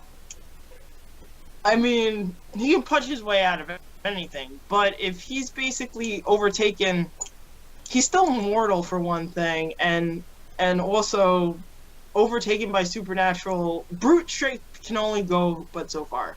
But yeah, I'm just curious. I'm sorry that you guys feel it was convoluted, but I thought it was very I didn't feel it was poetic. convoluted. A little silly, but not convoluted. I Silly? did not think Why? it was convoluted either. Well, I don't mean silly as in like bad. Like it was like it's like one of those exploitation films. That's how I view Hellsing. I like it. I like those over films, the though. top. Yeah, it's over the top. It's just over the top. It's not And meant to be kind of, taken well, seriously. Exactly. Yeah, that's Yeah, true. it's a joke. Yeah, I can. Well, it's Unlike a really Batman seriously Wonderland, dark it's joke. just your I- strat. It's a seriously dark Honestly, joke. I think everyone here is just over analyzing it. Okay. Yeah. Leave it to film theory. Oh. Yeah, I'm guilty of that too. But Same here. in my But again, perspective, I still say Dead Man Wonderland still sucks. Ooh. oh, I'm sorry to hear that. I like that show because Then burn in I like that show. Not because it's a good show. It's not because it's a good show, but it's one of those shows where me and my dad would watch it together and we'd have so Aw. much fun. So, yeah. And it has a good sense of atmosphere, I'll give it that. So I like Yeah, that show. definitely. Yeah. Another anime that I would have to say deserves a reboot, and I know it's very, very recent. I would have to say Seraph of the End needs a reboot. Really? Because I thought they followed the manga pretty well, at least from what I know. I mean, they But- Please continue. I'm sorry. My apologies. got up to the Battle of Nagano and the whole thing with what's going on with them. But I didn't really read the manga after that. But I mostly caught up when they were talking with Crowley and the facility that they found. And like, I don't even know what the hell's going on anymore. I gotta reread the manga now. But Well, I feel they deserve a Full Metal Alchemist Brotherhood take on it. really, In other words, yeah, this is like I would have to say this version is a shorter version with, because of the fact that they didn't catch up with they caught up with the manga, and the anime goes a lot faster than the manga. So I want something more close-knit to the manga itself, like word for word, similar to what Full Metal Alchemist Brotherhood did with their version, because they had the shorter version, which there was a lot of changes, and then they did the Brotherhood, which is really like to the T, the straight up manga version. So, and it feels like, they rushed it. Like, I want to know, why did Cruel Tepesh act the way she did? What's the issues with the vampires? I didn't know that there was a fight among the vampire ranks. I didn't Actually, know they kind of referenced it.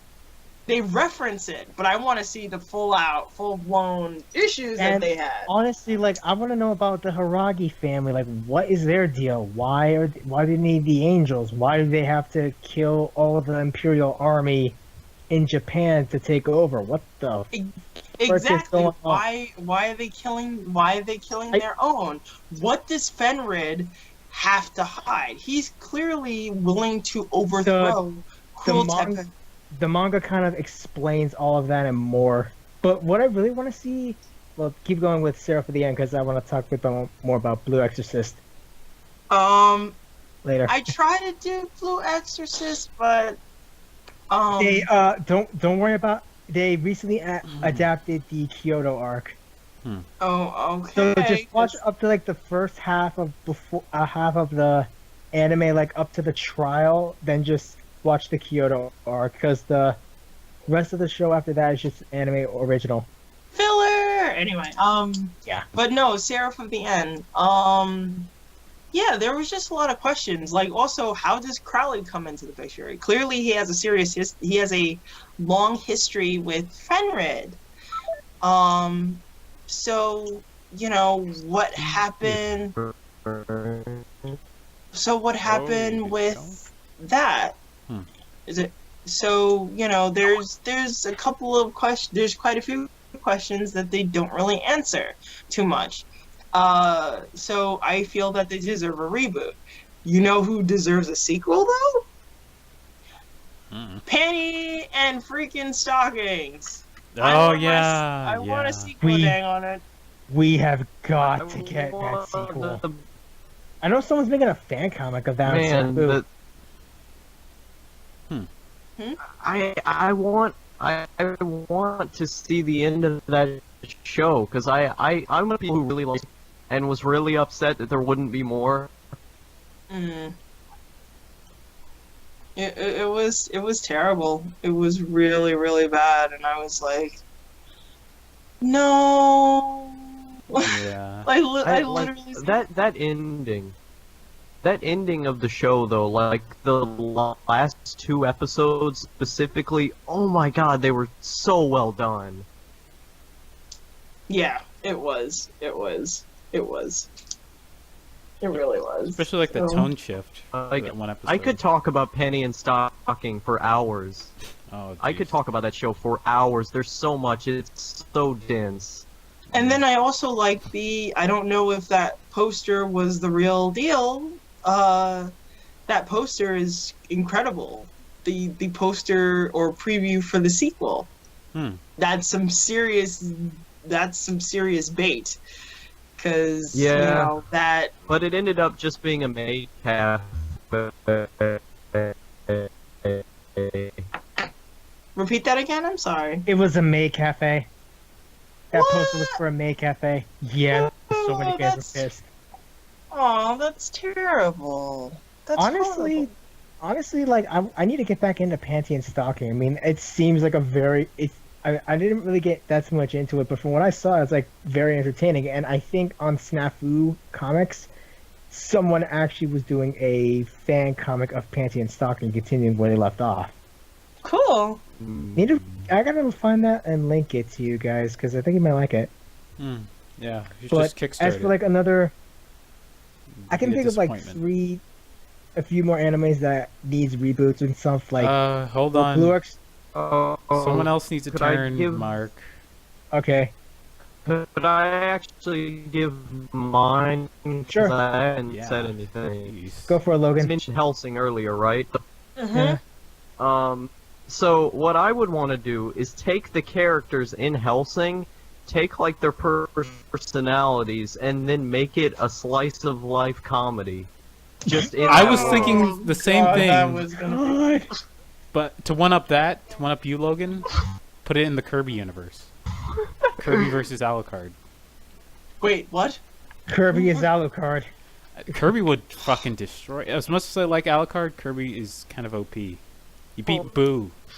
Well, Yeah, Beat you Boo. gotta- give Death Battle their props. Let them do the analyzation. Right now, I just don't have the energy Yeah. for it right now because it's a lot.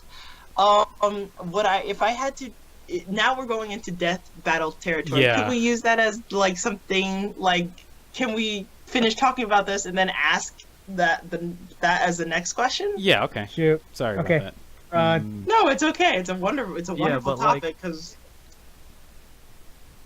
Okay. What were you saying, Logan? But yeah, just to like explain, just to explain the show, like how I would do it, because this is something I legitimately want. Like I'm not just memeing. So yeah, I would have it in the Kirby universe, and it would be like all of the the Helsing characters would be like these dark, brooding people, just surrounded by cute characters, like from Ponyo Ponyo, and from Kirby, and just all these like adorable things, just surrounded by these gothic characters, and the source of the comedy would be their interactions with the world. And it would be 10 episodes long, just to explore that idea. So you're basically stating the anime version of The Odd Couple. Yeah, kind of. Whoa, that's a reference. I guess so. Sorry, I watched a lot of Nick at Night when I was little as well. I did the same. But if anything,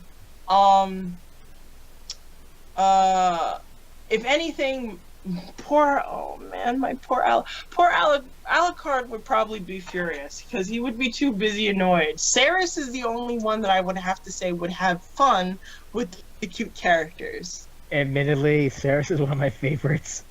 Because They just love cannons. Well, yes, but she has a heart of gold. Even though she's a vampire, she has a bit of humanity. Even when she turns into a full-fledged vampire, I don't think she's going to drink any more blood because she has this sort of strong bond with Pip now. And I know this might sound silly, but I think even as a spiritual version of himself, he has feelings for her, and she has feelings for him. That's what basically has turned out.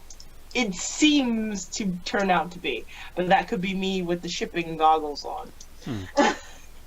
But yeah, I think Alucard and Integra would be losing their minds. Well, actually, that would be irrelevant because Alucard already lost his mind. Yeah. Yep. So, yeah, but it would be funny. Yeah. Yeah. It would. Just to see Alucard pouring his heart out. As for like one more reboot, I would want like of the Tatami Galaxy, I would want like a reboot, a prequel of the Tatami Galaxy where like the main characters are going through their childhood. Have any of you seen that show? No, No. I haven't. Sorry. Basically, the show is about this college guy who's trapped in his room. Basically, after dropping out of college, he's just stuck in his room, and that's just kind of the show. That's why it's called the Tatami Galaxy, because tatamis are those little floor mats that go on your floor in Japanese homes, and he's basically just trapped in his room. It's a good stuff. That's very interesting. Yeah. But, I'll have to check that out as well. Going back to what I was about to say before Logan interrupted, another anime I feel could do with a reboot, Rurouni Kenshin, mostly just because to animate the final arc of the series. Okay, yeah, I agree. I heard, I saw a couple of episodes. It was nothing but filler. It was been nothing but filler. So I can understand everybody's plight. What was another? I'm trying to remember like another one that could deserve a sequel or a reboot. Like, I gotta remember. I had it on top of my head, then it was gone. Oh, I'm sorry. What about Outlaw Star? Oh yes. I don't know because it ended pretty well. I need to see that. Time skip. Yeah. To do what then? Yeah, that's a good point. Oh damn. I don't know. Maybe they could have it. Maybe they could have it like the adventures in between, like some of the stuff that they never showed in the show. Like just start it in the middle of the show. I guess. I guess. I don't know, dude. It kind of wrapped up pretty tightly. But you never know. I was gonna say Fooly Cooly, but I think they're gonna make a new season of that. Literally not seen the end of the show. Fooly Cooly, there's no need for more Fooly Cooly. Yeah, no, Fooly Cooly wrapped up pretty well. Fooly Cooly! Yeah. What were you saying, Logan? I was saying that I actually have not seen the end of Outlaw Star. I've just rewatched the first and second halves like 20 times or whatever. I've actually never watched the end. That's weird. Okay, Mark. My reasoning behind this is because I did not have the internet at the time to torrent the rest of the show. Oh, okay. So I would just rewatch the same parts over and over and over again because I had it recorded on a VHS tape. And I never got around to torrenting the rest of the show, even though I probably could.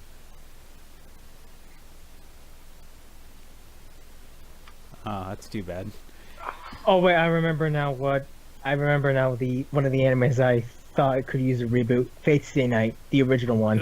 Okay. Yeah. Because the original Fate Stay Night by Studio Dean, it was okay, it was decent, got me into the Fate series, but they adapted things from Blade Works and Heaven's Feel that fell out of place. But then like at the end they adapted the last bit from the last part of Fate. I'm like, I want them to UFO table, I want them to redo Fate Stay Night to follow the Fate route entirely. Okay. Also, the other one I thought about was it was a toss-up between another season of Durarara that follows the manga. Okay. The manga, like after the season itself, like it followed faithfully for the rest of the manga, but then stopped after 10, like after the whole thing with Mikado and the dollars and all that. But the manga kept going to be like maybe a year or so after, and what's going on there. I want to see like where it goes from there. Okay. And frick, what was that other one I was thinking about as a remake or another season? I think now that I think about it, I recently watched on Kiss Cartoon. It was Knights of the Zodiac. Oh, I love that. Yeah. Yeah, I definitely think they need a reboot. Yeah. They definitely need to reboot that. Like, give it the Voltron treatment. Okay. Like with what Voltron Legendary Defender did. Give it that, and I'm set. Because I saw Voltron Legendary Defender, and it's amazing. Oh man. New season of Megas XLR. Or a reboot. I don't know. Wasn't there like this big issue with the Megas XLR is a great. Oh, the licensing. Yeah, they licensing. don't have the license to the show anymore because they've written it off on taxes. Yeah. No. I hate Well, at least that. you can see it on I think they still see it on King Cartoon, maybe. Or on YouTube. Yeah. They actually play it. They play it regularly in Asia on the channel, the TV channel Toonami Asia. They play that show regularly because I watch a stream of the TV channel. Holy shit! That's cool. But I really can't think of anything more. But if I do, I'll just, I think, leave it in a message. Yeah. Yeah. Let's see what we got in the old topics. Oh wait, I thought we were gonna Death talk Battle. about more Death Battle. Hell Death yeah. Battle. What's your Alucard favorite? versus, Well, what's your favorite? Let's start with what's your favorite Death Battle episode. I got several. Mario versus Sonic, Luigi versus Tails, Voltron, the recent one, Voltron versus Power Rangers, my man Voltron. I think it was Guts versus Nightmare, Dante versus... Who did Dante fight? Dante fought Bayonetta. Oh yeah, Bayonetta. It's like, what is that? Yeah. That was a good one. And Pretty good. I guess... No, the outcome really broke my heart. Yeah, the outcome was kind of, but I kind of expected it. Yeah, it's Dante. You can't beat a demon, even if you're a witch. You're still human. Yeah, I suppose. I guess. He Although I had would plot love to see armor. Dante versus Rodon. Who has the most plot armor? I guess. Personally, though, I would personally love to see Dante versus Rodon or Rodin. Oh yeah, that dude. The black Yeah, guy. I would just sit back and just get some popcorn and just watch. Of course, they're gonna kill him. Or but yeah, like those are some of my favorites. Okay. Yeah. Anybody else? I liked the Luke Skywalker versus Harry Potter one, mainly due to the amount of salt that was produced from that one. From the fan base. A lot of people were like calling for redos because Disney bought Star Wars, and so all the old extended universe is no longer canon. So just basically just nerf Luke. That's what they were expecting. It was just so much butter. They did redo Samus versus Boba Fett. Yeah, and Boba Fett lost. And of at the course. and then at the end they did that little song and dance number to honor Monty. Okay. Oh yeah, one of my personal favorites, Yang Zhalong versus Tifa. I didn't see that one. That one was a heartbreaker too. I'm not a huge fan of Tifa, but dang. Nailed it. Yeah. What is it? So any others? Yeah, how about you, Logan? Do you like that stuff? Death Battle? Sounded like a dad. It's fine. I just haven't. I had. Oh, jeez. I haven't a whole bunch of Death Battle. I've only seen some of it. And that was like on the school bus like 4 years ago. So I wouldn't really know anything about the show. Oh, I see. Well, But I will watch like more of it because it looks fun. repeat that again. I'm Yeah, sorry, sorry, Logan. I was saying it looked fun. Oh, jeez. But we're losing them. No. Gotta pop. Logan? Am I dead? No. Mm-mm. You're just cutting out. Okay, you can hear me now. Yes. A little bit better. Okay, so what I was saying. Okay, so what I was saying was that I've only seen some of it, but it looks like a fun show that I wouldn't really know about. Okay. Alright. That's understandable. I like Death Battle a lot. My favorite one is Felicia versus Tal Kaka. Oh, Please yeah. don't remind me. Felicia died in that one. Either My way, girl. way, No. it was either what I knew for a fact my heart was going to be broken in some way watching that battle. Because I had Felicia, my all-time, the queen of Neko, of Bake Neko girls. The that original brought cat girl. The original cat girl. And then the newbie, which I think I love her very much so because she's just lovable. She's not necessarily, she's a little slow, a little bit. Well, she has ADHD, so her attention span is very short. But she's very lovable. She has a wonderful heart. And then my best friend, she would play Blaze Blue with me. And I would basically play Talkaka, but she was a lot shorter than I am, and unfortunately I get teased by my friends about my figure. So she'll just point out and she'll say, "Oh, look, it's the booby lady." So it's like it's that nostalgic feeling of my best friend and the times that we spent together. When we used to play Blaze Blue. So either way, my heart was gonna get crushed if Talkaka lost or Felicia lost. I know. Of course, Goku versus Superman, that made me upset. Mm-hmm. Literally everyone was freaking out about that. Well, because Soups is too overpowered. He's too overpowered. You know, it's like one of those situations where you have a person who has a character, right?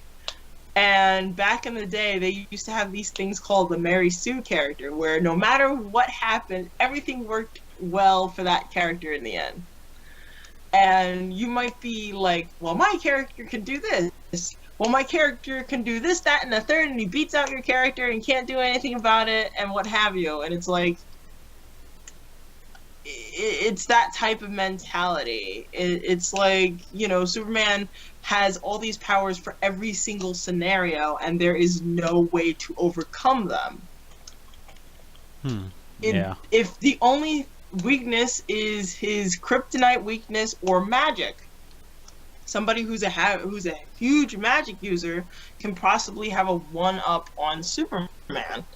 But even and the only person who really kicked his butt was Doomsday, and even then it was like, oh no, he didn't die. He was in a Kryptonian coma. Yeah. So it's like, you know, Superman isn't to me, Superman is more of an ideal. Yeah. Personified than a character. Then no, I can understand that. What is it? Yoshi versus Riptor was funny. Yeah, I like the end. Amazing. I like the ending. He's like, oh my god. He's like, my car. He's like, well, apparently whatchamacallit had no stomach for a dino fight with Dynamite. He's like, what? I'm clever. Some of the jokes they have is really funny. Pinkie Pie and Deadpool. Yeah, that one was. I haven't seen that one. A masterpiece. Oh god, you're gonna have fun with that one. Hey, wait, do you see those two? Yeah, that's the first time I've seen ads that actually help. Yes. And then they just destroy the fourth wall. Yes. Mm-hmm. Also, I do like. Sometimes I like Death Battle not just for the fights. Sometimes their jokes are really good too. Like, for instance, I did like, what is it? Soul Bad Guy versus Ragnarok. Ragnar the Blood Edge. And he's like, well, the bad guy is called That Man. He's like, what do you mean, what man? I mean, that man. The parents stared at their child and say, that man. Well, he's like, well, screw you. And he's like, no, the guy is named That Man. Well, F-U-C-K-U. And he's now storms off. And then 5 minutes later, he's like, I apologize. Seriously, the antagonist of Guilty Gear is called That Man. So that was fun. Was it Ninja Gaiden versus Strider Hiryu?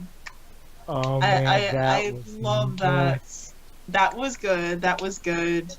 I think Mega Man versus Astro Boy. That was good, but it broke my heart because Astro Boy, I understand. He was one of the first early animes. Yeah. That brought, which made anime popular, and Mega Man. There's a prequel anime airing right now that is based on, I think is a prequel to Astro Boy. Really? Yeah, I'll leave a link to it in the group. Yeah. Okay. But if I had to choose what I would like to see as the next death battle, I mean, they have characters that they've done before and they fought against. I would like to see, oh god.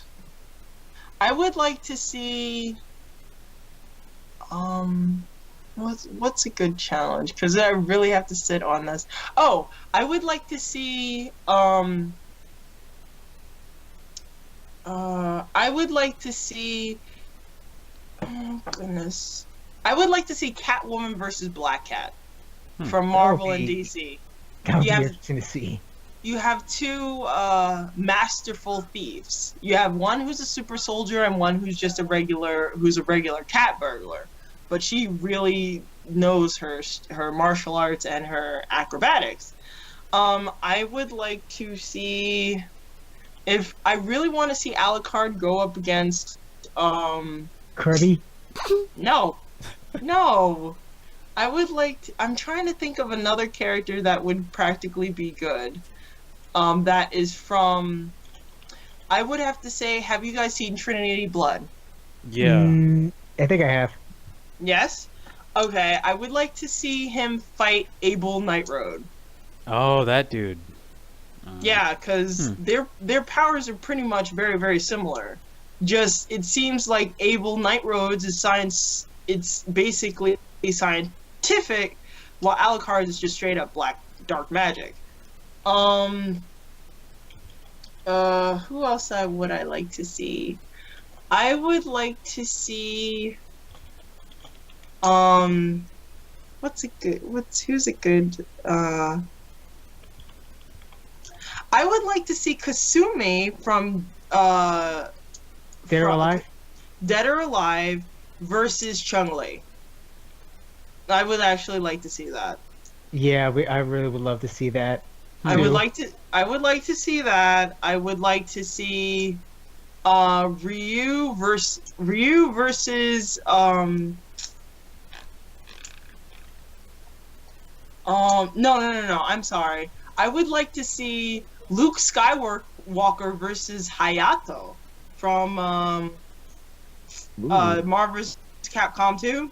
Well, originally he comes from his own game, but I just can't remember the game at the moment. Yeah. So Hayato versus Luke Skywalker, I would like to see that. I would like to see oh god. I would like to see Walter Dolnays versus Cammy White. That's an interest. I think that two assassins with two different particular styles. I think that would be interesting. No. You know who would be a better match? Walter Dolnays versus Ivy from Soul Calibur. Oh my god, that would be amazing. That would be an awesome fight. Because Walter possessed his own magic, especially when he turned into a vampire, and Ivy is an alchemist. So, everybody says she's a witch. Technically, it's an alchemist. If you have to use transmutation circles, it's an alchemist. It's not magic.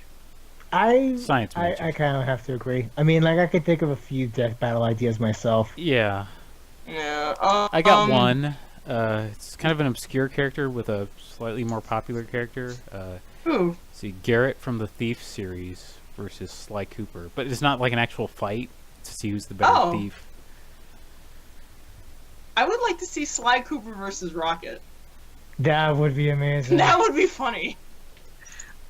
Or Star Fox versus Rocket. That would be interesting too. I don't know. Rocket's Star Fox kind of versus the Guardian of the Galaxy.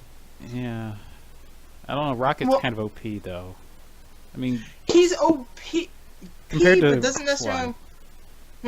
compared to Sly, because Sly doesn't really have a lot of offensive weaponry. Oh my. Yeah, but my God, sometimes that one. people who have a really strong defense know how to work it, and Yeah, he's got his If- speed, I guess. right, and also, you know, Rocket might have really good offense, but maybe his defense is not that good. Because I can tell you right now, a lot of Rangers or long-range characters are not very good at short or close combat. Yeah. Remember the fight with Black Orchid and Ivy? She's a long-range character. As soon as Black Orchid got in, that was it. It was game over. Yeah. I guess. Ooh, you know what's actually would be a good matchup? Would be a good matchup. I would like to see, if you want to compare like demon-based characters, I would like to see the character from Blue Exorcist. What's his name? I don't Rino know, Kumara. It's been too long. Rio Kuma? Rin. Kumara. Okay, I would like to see Rin versus Edward from Full Metal Alchemist. That would be freaking awesome. That would be a very interesting fight. I could agree. I mean, Rin versus Ed, that would be amazing. Also, Yukio versus his brother, Rin's brother Yukio versus Alphonse. Oh, that would be an interest. So it would be a double fight. So you would have a team up fight. So you would have the Elric brothers versus the what's their last name? Okumura brothers. Akumuro brothers. So that would be interesting. Ooh, we should write something to them regarding double fights. Like, can they do double fights? Because I would like to see that. I could see, Cammy and Chun-Li together against Kasumi versus Ayane. Or I could see, what is it? Soul bad guy with Kai Kisuke and Ragnar and Jin. Ragnar and Jin, very good. I could see, if you want to go like extremely uber cute, I could see Felicia and Felicia and Cham Cham from Samurai Showdown and Darkstalkers, Talkaka and Kokonoe. I was gonna say Makoto. I know. It wouldn't be a cat girl, but you know, if you want to put Just want your underboob, don't you, Mark? That's so mean. That's terrible. Not necessarily. He may just like her. I'm kidding. We mess around.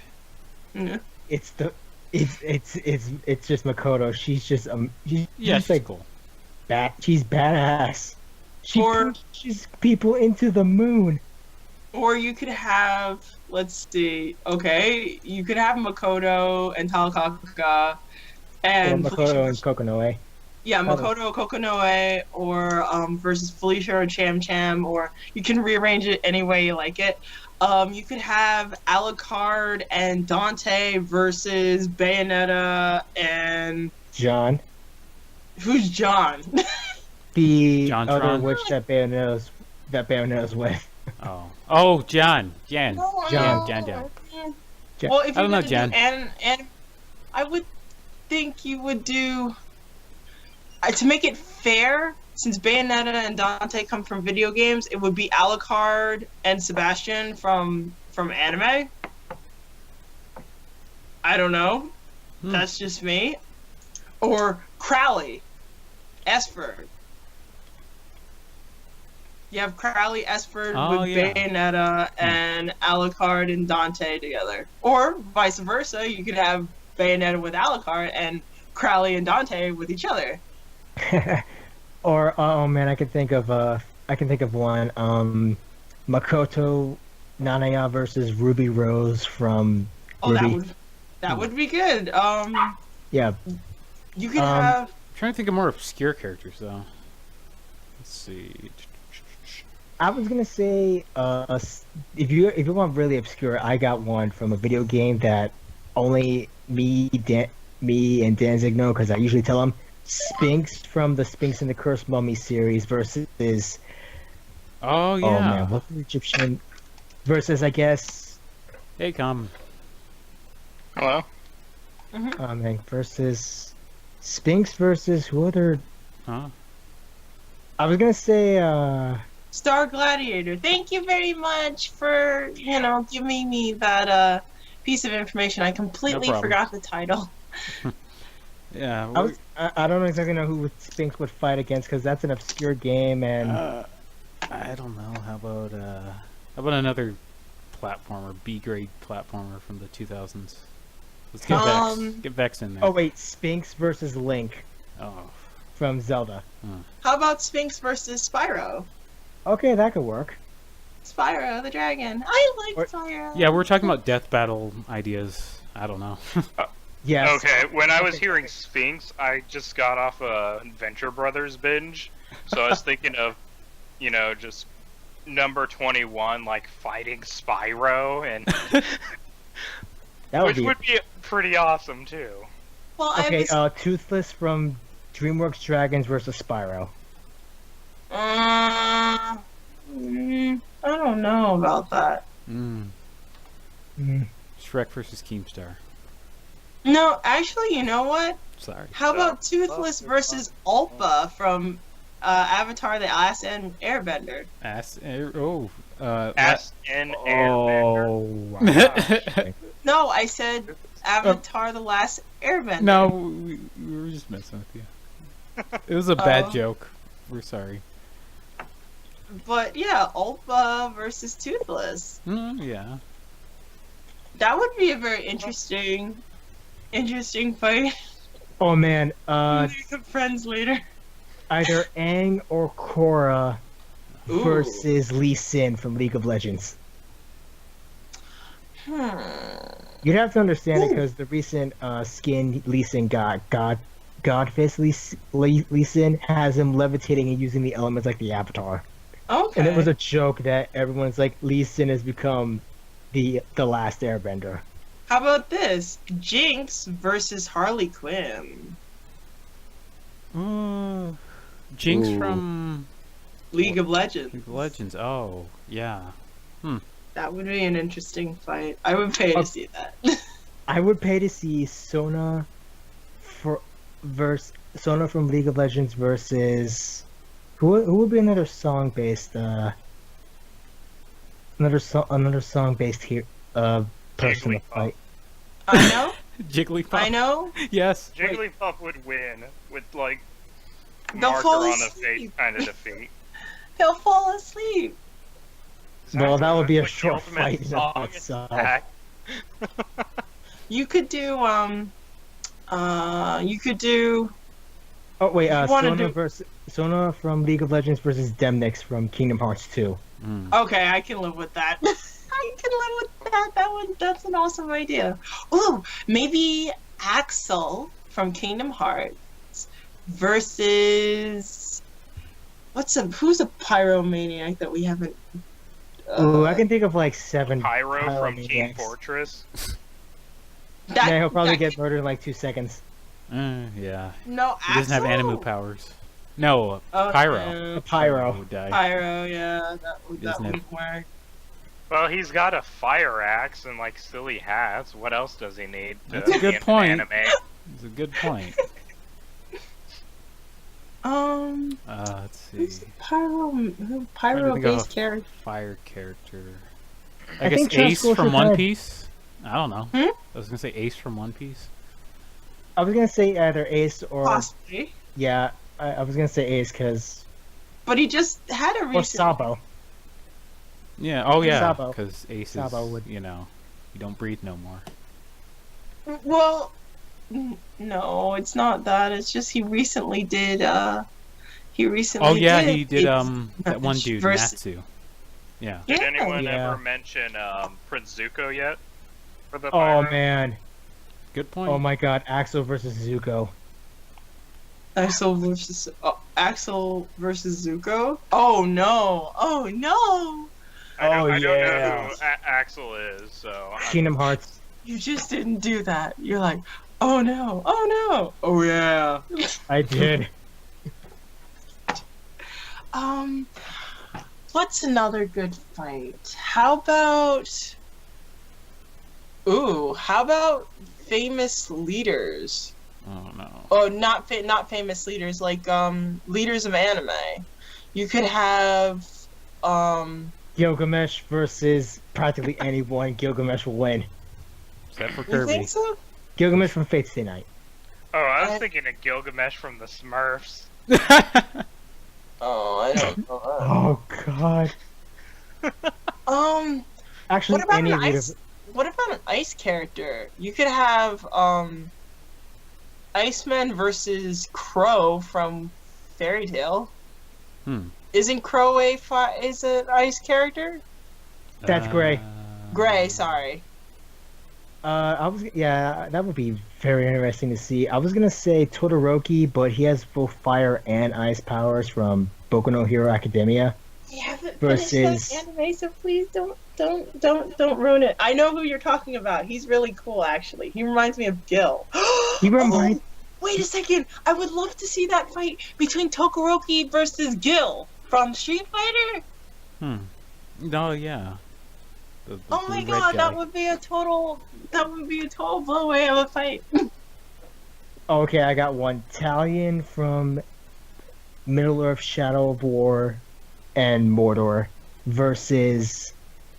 Okay, who would kind of be an sort of undead kind of wraith? Cervantes from Soul Calibur. They're both games I know, but actually, Talion would win. He's got the wraith abilities. Yeah, Just- that's true. Yeah. But it seems like Cervantes somehow gets away each time. Or Talion versus Reaper from Overwatch. Oh, that's a possibility. What about sniper capabilities? Like somebody versus Widowmaker? Widowmaker. Usopp versus Widowmaker. I'd pay for that. Usopp? I don't know. That's not. Let's see. Trying to think of an actual like sniper, like not a slingshot. Sniper Wolf. Oh yeah, Sniper Wolf. Yeah. Oh my god, I Well, just thought about then, it. you've also got Nova from StarCraft. You could have a Blizzard Sniper versus Blizzard Sniper. Oh, that's a good point. Let's see who's the best sniper. I thought of one. Holo from Spice and Wolf versus Princess Mononoke. Ooh, okay, that's a good one. I kind of want to vote for Holo because she is technically a god, so... Yeah, so any more ideas? I'm kind of dry. Let's see. DZ Dog versus his lack of confidence. How about that? I got one. Sister Freed from Dark Souls 3 versus Lady Maria from Bloodborne. Possibly. Oh god, that would be a match made in heaven because both of them are...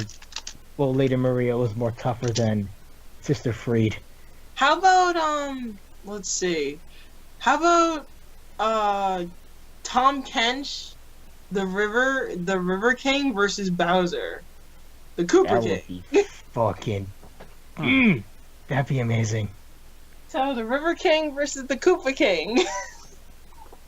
I'm gonna say Garen, I think the King of Demacia versus what would be another good king character?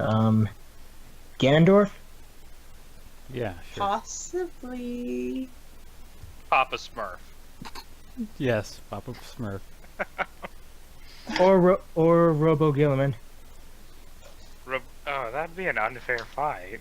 Yeah. Okay, Vulcan from Warhammer versus Papa Smurf. Yeah, okay. Yeah, I can see that. I cast Hammer. crush. I was gonna say Vulcan versus Thor.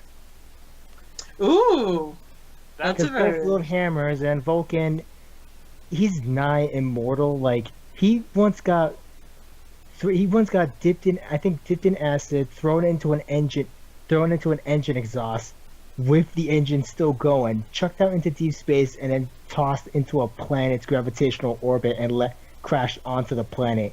That did not kill him. That's because Vulcan's a perpetual, and the only thing that can kill a perpetual is another perpetual. That's interesting. Yeah. So But Vulcan, whenever the spoilers, body's he wins. damaged, it slowly regenerates over time, so... Getting into Warhammer territory, Kitty. So brace yourself. Okay. No, I like it when you guys talk Where about things it. that are declared, like, ridiculous are not ridiculous enough to stand against its own. Yeah, it's funny and it's really cool in like a 9-year-old drawing in his notepad kind of way. That's all I like. Oh my Warhammer. god! I just thought of something Warhammer related. Thrall from Warhammer. I mean, not Warhammer. World of Warcraft versus. I don't know. I was gonna say one of the orcs from Warhammer, like one of the orc guys from Warhammer, but like there's so many. But like Thrall, like Shaman versus, I think Erd from League of Legends. Okay. Okay, now I'm thinking about another one. But both of them are two of my favorites. Actually, never mind. I was gonna say Ari from League of Legends versus Tamamo no Mai from Fate Extra. Fate Extra. I don't know that one. It's a spin-off series of the Fate that is a video game series. Longer story on that. Right. Okay. Well, we're We should. yeah. We should do a letter. We Yeah. should do a letter. We gotta do a No. letter for that. We got someone write the letter and send it. Or send them a comment saying, "Hey, we have some ideas for Death Battle." You know, just a little idea. Who would Maybe. be a good fight with Snake? Like, not solid Well, Snake, but naked Snake. Oh. I don't know which one is Oh, that. Dick Marchenko Big from Naked War. Snake is the one. Yeah, Big Boss. Yeah, Big the, Boss. The real one, not the Oh, clone. Big Boss. Okay. Yeah, not the other guy. Like, but my favorite Snake. Which Okay. I was thinking Snake- maybe. This is kind of a joke, but was that guy from Rogue Warrior the best game ever on the 360? Dick Marchenko. Yeah. Hold on, Who's let that? me just give you a little taste of Rogue Warrior. Oh man, I thought of like two. Kazuma Kiryu from the Yakuza series versus. Oh man, who would be a good crime boss? The Kingpin. Actually, that's a very good one. Well, that would be a good one. And Goro Majima versus. I'm not gonna say the Joker because that would just be way too crazy. I'm gonna say. Maybe Black Mask from Arkham. Oh, okay. Arkham Origin or Goro Majima versus. I'm trying to think of like another I think Yuki Terumi. Wait, Sociopath. Oh no, please no, not Yuki Terumi. No, Hazama. I don't like him. Huh. He's a Oh, no, terrible, wait, terrible not person. Okay, I was gonna say Rorik from Call of Duty Ghosts versus Snake. Naked Snake. I don't know. I haven't Maybe. played Call of Duty in like years. Or okay, Solid Snake. What Or about Big Boss? Actually, original Snake. Could Big you Boss was could like you the most prepared one. what about Roger Smith from Big O? He has a mech. Minus the mech. Oh, Roger would die. Minus the mech. You think he would die? Yeah, well, they're out. Well, it just depends on where they're fighting. If it's more urbanized, maybe. But if it was like a jungle or, wilderness setting, I don't know. Wait, who's the guy fighting against? I was thinking of Roger from Big O. Smith from anime. Big O. It was on Toonami a long, long time ago. When I hear Roger Smith, I think of the other Roger Smith. The alien from American Dad? Yeah. Oh no! Oh, that's terrible. That'd be awesome. But that's also Roger Smith. Yeah. Oh, man, that's terrible. Roger Smith versus E.T. Yes. Oh, I have no say in it. And this isn't E.T. with like the dog costume. It's E.T. with the kid with no legs. Oh wow. Huh? So, during some of the scenes of the movie, E.T. wasn't a dog in the E.T. costume, but was actually cast by a kid with no legs. What the hell? Oh, I did not know that. Wow. Yeah. Oh, fuck. Wow. Where did you get this information from? Actually, Spielberg said it in an interview. Really? And it's also in the credits, too. Like, if you look up the kid, you kind of find more information on him. Oh, okay. I mean, it's nice to know that, they're being very diverse with the acting opportunities. Oh my god, I thought about an interesting death battle. I'm gonna say William Adams from Nio versus Samanosuke Akechi from Onimusha. I'm sorry, I don't know any of those. Sorry. Or, well, Nio's that recent game that's like a cross between Dark Souls and Ninja Gaiden. That just came out. Okay. Yeah. I'll have to check that one out too. There's just so much to go by. I haven't finished watching My Hero Academia yet, or Boku no Academia. I have not watched that completely yet. I've gotten to the part where they are on the boat, and all of a sudden out of nowhere, there's these villains. And you're still on season 1. I'm on season 2. Mm-hmm. I caught up to 7 Deadly Sins, so I'm okay with that. I need to get into that show. I'm still halfway through Rage of Bahamut Genesis. So where are you? I'm not in season 2. I mean, I started watching season 2, but hasn't gotten really far into it. Hero Academia? No, 7 Deadly Sins. Have not even started it. Oh, never mind. My friend told me to try it out. I think you might like it. Oh man. The main character from Overlord versus Shiro from Log Horizon. That would be very interesting to see how that one would go. Both are video game tacticians. Huh? Granted, one's a skeleton, but Oh. Speaking of skeletons, well, I don't know if I want to see. I don't know if Here's I a. Oh. How about Undertale? I was thinking of a character from Undertale. I was thinking of Flowey versus Poison Ivy. That would. Oh, geez. I was thinking more along the lines of Sans versus Ness. That would be an interesting fight. That would be definitely an interesting fight. Yeah. I would love to see that. And I'm not a huge Undertale fan, but then he takes I off know. Oh, sorry. I was gonna say he takes off his head, and it's Ness's face. All along. He's never gonna live that down. Okay, what Finally were you sell that to. Besides Undertale, I think I just briefly remembered one idea, but I lost it. I'm sorry. Wait, checkers gotta match begin- between. Oh, you first then.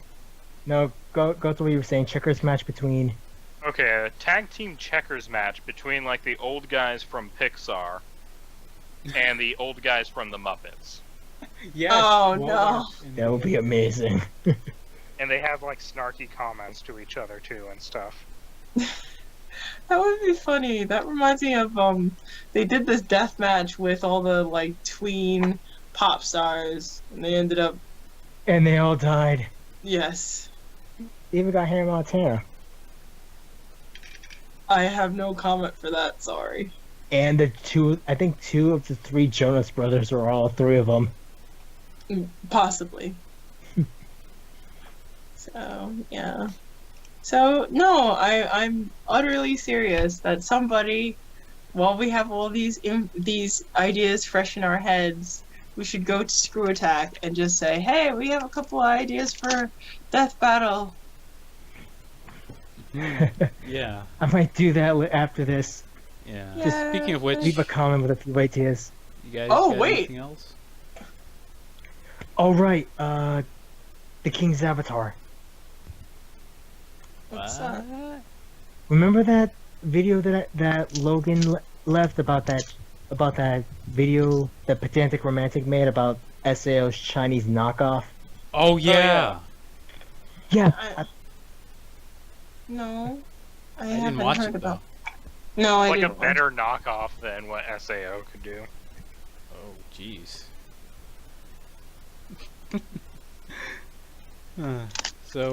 Yeah, I haven't actually seen it, the video itself. I was going to, but get caught up with something. we need more esports anime like that, Actually, or at least like to talk, like showing the teams, like the team's formation, their rise to glory, the downfall, eventual like betrayals between like one team member like going to like a rival team or something. Restructuring the emotional impact of like everything you worked, and basically like what happens after for the pros. I guess maybe like as an absurdist like comedy thing. Like if you have you read a comic called Anime Club by The Gun Show? I don't know if anyone read that or not. Not really. Something in the vein of that I can see like being made into like an esports kind of show. It's kind of like mocking the whole concept, but at the same time kind of like, I don't know, it's not being harsh, it's just like it's being very tongue-in-cheek, I guess, about like that whole culture. Well, if you want to talk about like a drama, I know with Korea with their esports stuff, usually what happens, because with South Korea they have a mandatory, when you reach a certain age you're required to go into the service. Hold on a And second, I'm sorry. what usually happens afterwards is, after going through the military mentality and such, they actually can't keep playing esports anymore because their mind thinks differently at that point. Make a drama around that with a Korean animation. That's or interesting. Korean anime. Haven't heard of that. Yeah, that's usually like, whenever you see Korean esports players, they're all young for a reason. And at a certain point, they just fade into obscurity because they serve and they can't really compete anymore. Wow. But I also follow like weird stuff like that in depth, so there's that too. But really, I've seen like the recent episodes of The King's Avatar so far, and I gotta say, if Glory existed, I would definitely be playing it. Because it sounds like a very fun game. Yeah. Well, what do you got? I mean, like, what do you guys like think of it? I mean, just esports games or anime? Or just... the King's Avatar, the anime. Oh. Hold on, let me. I haven't actually. Well, so far the like first couple of episodes I liked more.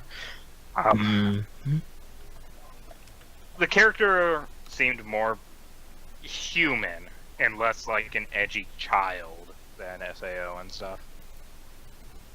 But then again, I haven't watched much of SAO because... Granted, I feel SAO Abridged did a better job. Yeah. And I hate the show with a passion because it doesn't even keep up with its own rules. Mm-mm. Huh. Ridge of Bahamut Virgin Soul updated.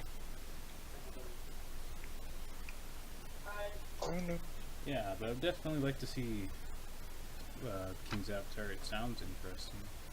Hang on, I'll leave a link in the description if I can actually let me look for it.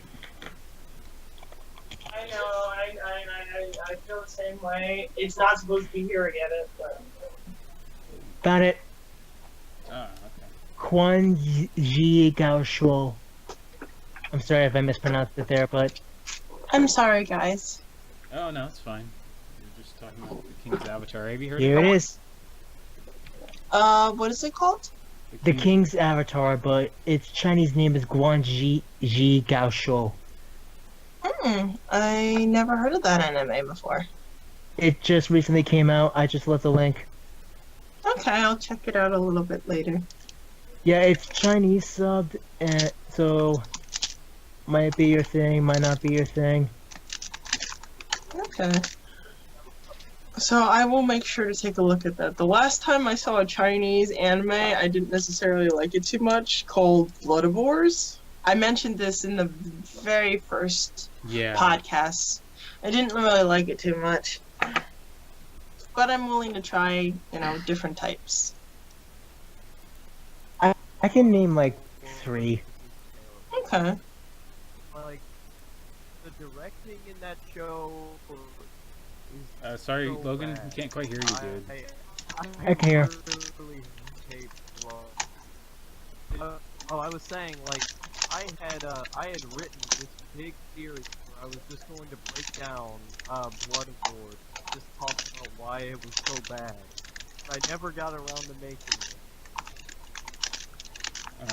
Okay. Huh.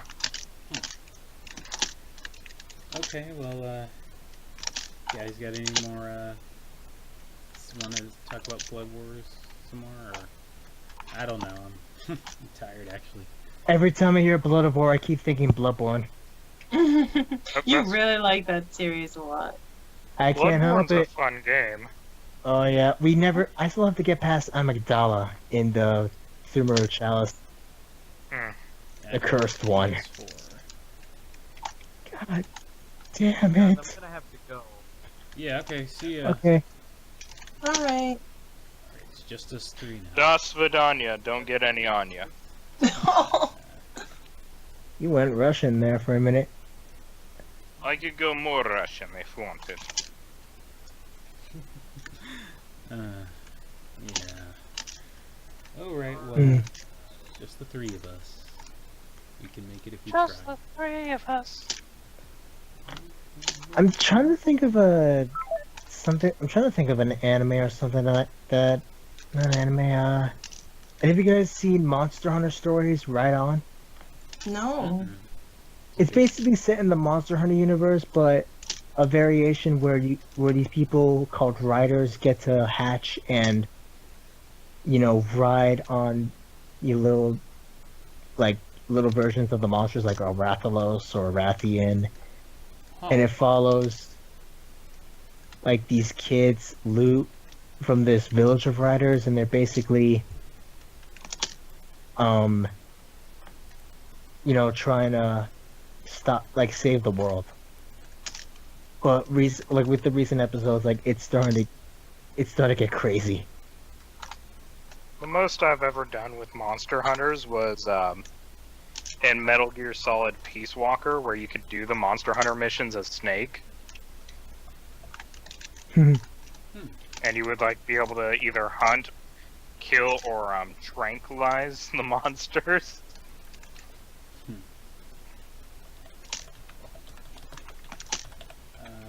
Yeah, I like those games. They're pretty good.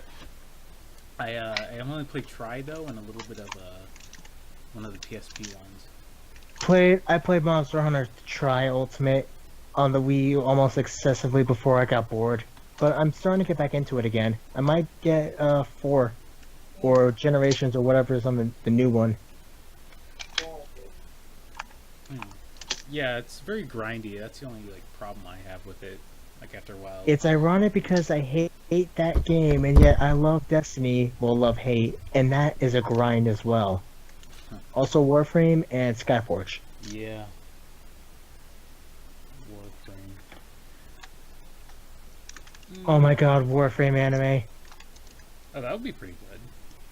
If only if it was made by that one dude. Okay. What's his name again? Something Young or Young. The guy who worked on the Animatrix. If he did that, I could see it working, but no other animator could pull that off. I can see that. So what was the guy's name again? Peter Chung. Yeah, that's the guy. If he did an anime based on Warframe, I think it would really fit with his style.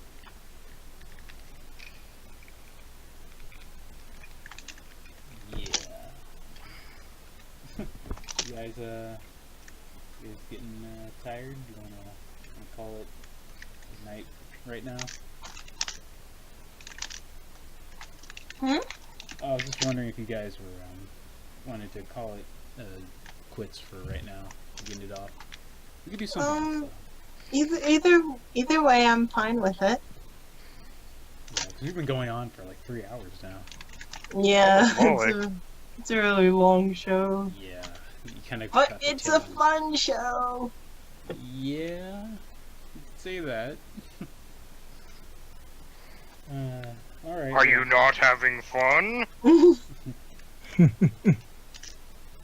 That is a capital offense. I feel like the weirdest is...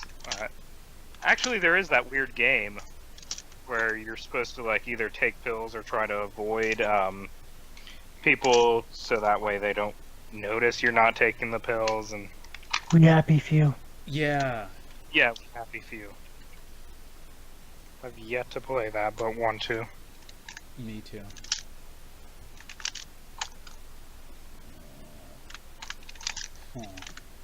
But I feel like that's a game you like.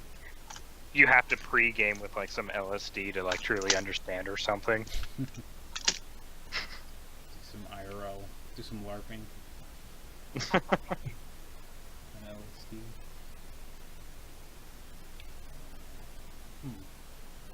But yeah, if you guys want to end it off, it's fine. I'm okay with whatever.